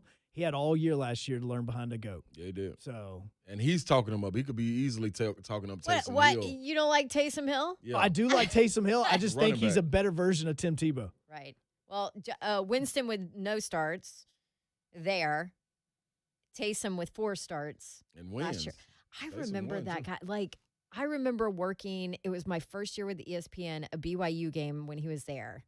And then I remember working a game like it felt like 6 years later. Really? And I'm like, this dude's still here? Yeah. Like, he went through, like, broken leg and whatever else. I'm like, oh, my gosh. I feel like, yeah. Yeah, because also don't forget when you play at BYU, you also have to take off a year or so to do missionary work. Yeah, And so then I'm like, after this that, you guy's have like ACLs. 40. Yeah. He's at BYU for a minute, a good minute. And again, he is a better version of Tebow. He can actually pass the ball. He's very athletic. But I think that Winston may be the better choice there when it comes to that offense. Yeah, it's going to be fun to watch. That's a storyline I'm paying attention to. Obviously, everybody's paying attention to the Aaron Rodgers storyline. And then here locally, what is this defense going to look like? But Kevin Baier, I think after talking about, just to wrap up this segment, talking about that list, I think Kevin Baier has finally gotten the respect that he deserves. Even after a down year, he still falls, 2 spots on that list, and that's it. Like, I think everybody knows Kevin Baier and respects his game and the value that he brings to a team now. Tighten up. Well deserved. Giveaway. Because I was supposed to do it about 20 minutes ago. Kentucky Kingdom and Hurricane sorry, Bay. Joe Honk. I'm sorry. Okay. Kentucky Kingdom and Hurricane Bay, 104.5 The Zone, Summer of Fun. We want to help you get your family out to fun attractions this summer, and this is how we're doing it. Caller number 5 right now, 737-1045. A chance to win a family 4-pack of single-day tickets to Kentucky Kingdom and Hurricane Bay. You can use it during the 2021 season. Good luck to you. Give Joe Hunk a call. Buck loves his job. It's a great privilege to be able to do a job like this. I don't want to take that for granted. The Buck Rising Show. Monday morning starting at 10 on 104.5 The Zone. All right, we talk a lot about home loan rates, and you've heard me talk about Loan Pronto. Well, I've actually used Loan Pronto. I actually refied my house, and I just closed with Loan Pronto. Went through Loan Pronto's all-digital process that, I've talked about how fast and easy it is. I actually did it. It's fast, and it's super easy. Most loans of theirs get closed in 14 days. Mine did. Most of them don't even require an appraisal.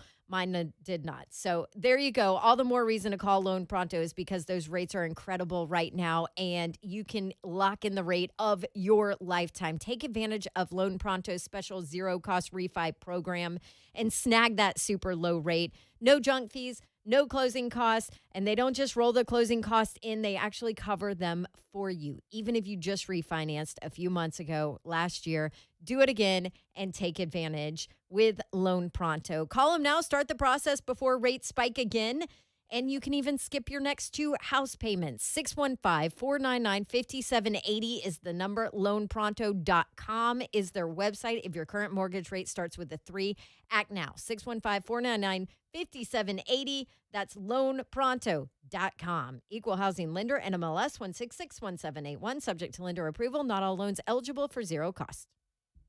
What's up, people? Whether you need to upsize, downsize, or just want to take advantage of this red-hot market, Mark Spain Real Estate is the most trusted real estate team in the U.S.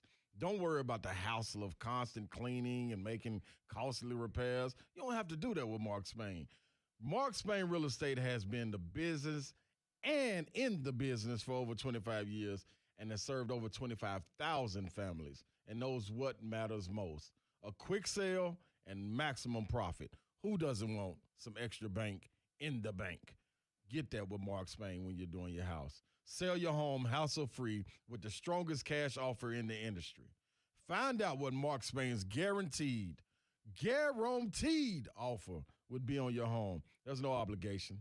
Go to markspain.com to get a guaranteed offer on your home today. That's markspain.com and start packing. Or call 855-299-SOLD. McGregor versus Poirier 3 is all set for UFC 264, and DraftKings Sportsbook, the official sports betting partner of UFC, has a knockout offer for this weekend's fight. DraftKings is offering 264-1 odds on a knockout in the first round during Saturday's main event. If the rubber match ends in a first-round knockout, you walk away with cash. That's right. Bet $1 on McGregor or Poirier to win by first-round knockout. You win $264. Put your MMA knowledge to the test and put your money where your mouth is with DraftKings Sportsbook. Download the top-rated DraftKings Sportsbook app now and use code WGFX when you sign up to turn $1 into $264. That's code WGFX only at DraftKings Sportsbook. Must be 21 years or older and present in Tennessee to bet. New customers only. Restrictions apply. See DraftKings.com/sportsbook for details. And if you or someone you know has a gambling problem and wants help, call or text the Tennessee Red Line at 1-800-889-9789. Hey, this is Brian Wilson. The next time you're at your home, I want you to look for these things. Your doors or windows, are they sticking? Maybe cracks in your bricks, or maybe you have a bowing basement wall. Maybe your chimney even leans a little bit. Well, these are all signs of a possible foundation issue. And when it comes to foundation repair, nobody does it better than United Structural Systems. USS has served Middle Tennessee since 1994. Their integrity and reputation impeccable. An A+ rating from the Better Business Bureau. And they plan to keep it that way. USS is locally owned, not a franchise. And that means they don't have a one-size-fixes-all solutions like so many others do. They customize a solution for each homeowner depending on the specific needs. United Structural Systems will give you a detailed free estimate before you make a decision. And as always, you don't pay a dime until the work is done and you are happy. You can feel good about calling United Structural Systems 615-227-2275. That's 227-2275. Or visit them online at ussTN.com. Hi, this is Dr. Lewis. Are you struggling with erectile dysfunction and sick of taking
Zone. Thank you all for hanging with us this week.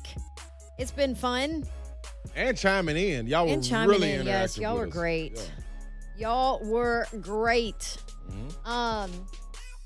So I wanted to bring this up. I meant to bring it up yesterday, Slay. Yep. I don't know if you saw the story about the python that was loose in the Louisiana Mall. Did you see this? Hey. I saw this story yesterday. Now, they have since located the python. Python has since been located. Just going shopping. I wonder, was it Carl? He made us all the way down to Louisiana? That's exactly what I thought about. For those that might have missed, this is why you have to listen to 3HL every day. You might have missed the story where I just absolutely killed Slay for doing this. But back in the day, didn't you get your python from Louisiana? Yeah, that's what I thought. Yeah, so Slay had a python back in the day that he just randomly went and released in downtown Knoxville. Well, maybe not downtown, but he released Carl. You've changed his name like 10 times. I don't even know what this Craig some days. I always start with a C, though. I see how much he meant to you. Yeah, I always start with a C. See? You just said C. See? Right. See, yeah. So anyway, I thought about you because I was like, that's Slay's python. Okay, now those things live to be like 40 years old. Yeah. I know in 2020 and 2021, we couldn't really go into dressing rooms, but think about if you're in a dressing room. Yeah. I can't. This was a 12-foot long Burmese python that was loose in the Louisiana Mall for like 3 days. Whoa, 3 days? Mm-hmm. Yeah. No, I'm good. You cool on that? I'm all right. I thought maybe it was going to be an hour. No. I thought it was in a Roman. I thought maybe like the No, Tiger it was King a couple days. dropped him off by accident when he was doing a petting zoo. Like, I didn't know. Yeah. Her name was, it's Cara. That was the name of the snake? Uh-huh. Cara? Cara. See, everybody always Kara has or Cara. A, see? Why they gotta have that? Cara or Carl. Yeah, that's what I'm talking about. It could be that might have been Carl or sister. His sister. It's his sister. There you go. Down in Louisiana. They had like a zoo exhibit there that she busted out of. Yes. But yeah, so a couple days. There was a petting zoo. Yeah. Look at that. She was like wandering the mall. Just I mean, wandering 12 feet long. That's a big old snake. She wasn't going into the boot store. I know that. Yeah. Going there you want to. She ain't coming back. Then you'll be up in Nashville. What you get? 12 foot? Yeah. Oh, that's a few good boots. Nice snakeskin boots. Yeah, so they found her. They found her. They were I thought of you, Slay. I was like, Slay's dang python slithering around Just somewhere. out here on the loose. Just out here on the loose. Mm-hmm. Shout out to all the pythons out there. Thanks for listening to 3HL. Hey, another shout out, man. The spelling bee champion. I don't want to get her name wrong. Zaya. This is crazy. Zaya. Yeah. Like, First African American to win spelling bee. She's from Louisiana. Too. From Louisiana, Yeah. down there with Carl. So that's Carol. great. That's great. She's Yep. the first African American that she killed it in the spelling. Like, all of this is great. Oh, there is so much more to her that Yes. I am even more impressed with than this spelling bee. Yeah. You have to Google and watch her videos. I Yeah. need your take on it, Slay. Yeah, or go to YouTube. Like, she has drills that she does and basketball tricks she does. I'm going to dive into it more, maybe tell you a little bit more Monday. But I saw one, she was doing tricks with 5 balls, dribbling 5 balls. She holds the Olympic, or not the Olympic, but Guinness. the Guinness Book of World Guinness Records Book records, for the most balls dribbled at Really? one point in time. I believe she holds 3 young different lady's- Guinness Book of World Records. Young lady special, man. I mean, Young lady her, special. what is she, 8th grade? But Is she? there's, I saw a video of her, like, nailing threes. Yeah. I mean, they she's yeah. seriously talented Yeah. with a basketball in her We hands. need to get Kelly Harper on the line. So I'm like, take a look at yeah, her. she can spell all these crazy words, but Yeah. oh my gosh. Yeah. Like, Very the ball talented. handling skills here are unbelievable. I got to get baby Babs on it, man. Yeah. See, Babs already dunking, so Babs will be in the boom boom room. We ain't got to do all that dribbling. Yeah, but she's going to be short. That's the problem. we Yeah, got to but do you the dribble. just got them hops, though. She got them hops. She can dunk. Oh, yeah, just like her mom. Yeah, like her uncle. Yeah. Right. There you go. We're going to have to get Slay to help her out on that one. Hey, man, love you guys hanging with us, man. The mayor shall be back Monday. Monday. Um, Monday. Be safe. I also need to give a little shout out of my There we own. go. It's Mr. Babs' birthday today. Happy birthday, Mr. Babs. Oh, dang. Yep. Happy birthday, Happy Mr. birthday to Mr. Babs. Jerry Stackhouse doesn't have anything on you. No, I challenge Stackhouse. Put me in front of the audience. I will not ruin his day and tell his age on the air. But just know, Mr. Babs, I appreciate you. Happy birthday. I'm sorry that I'm a terrible wife and I have not gotten you a present. I'm waiting for some good suggestions from our listeners. And I know you guys, see, here's a tip for you, Mr. Babs. I know y'all want to know because I've been on point for game 1 and game 2 of the finals. Yes. Y'all want to know game 3. I'm telling you right now. If the spread, if they're giving Milwaukee points, take the points with Milwaukee. Milwaukee will win game 3. Really? Yeah, I'm taking it. Okay, you're going out of the norm here. Yeah, I am. Yep, take the points with Milwaukee. That's a slate analysis. I like it. Hey, you've been dead on the last 4 things you have bet and talked about. Take. There you go. Yep. Hey, happy Friday to all of you out there. Have a safe weekend. Thank you so much for hanging with us. The whole crew will be back on Monday in full force. Now, here's the after party, people. Stay tuned. See ya.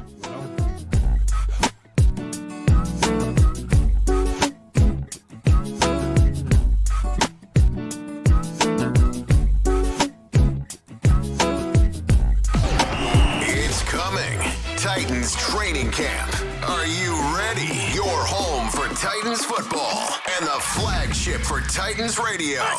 104.5 The Zone.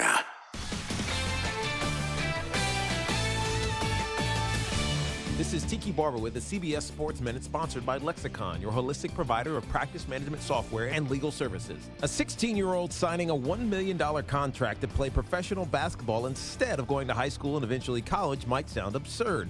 But it's actually great for the game and for the kids. The most important thing in life is to have options, and while traditional thinking makes us believe that you have to get an education before you pursue a professional career, even in the world of sports, some kids just don't have the necessary skills for schooling. There have been some great businessmen and entrepreneurs who have dropped out of college and still find success. Jalen Lewis out of Oakland, California becomes the youngest professional in U.S. sports in history. But we shouldn't be surprised. Young athletes have been doing this for years overseas. It's only a matter of time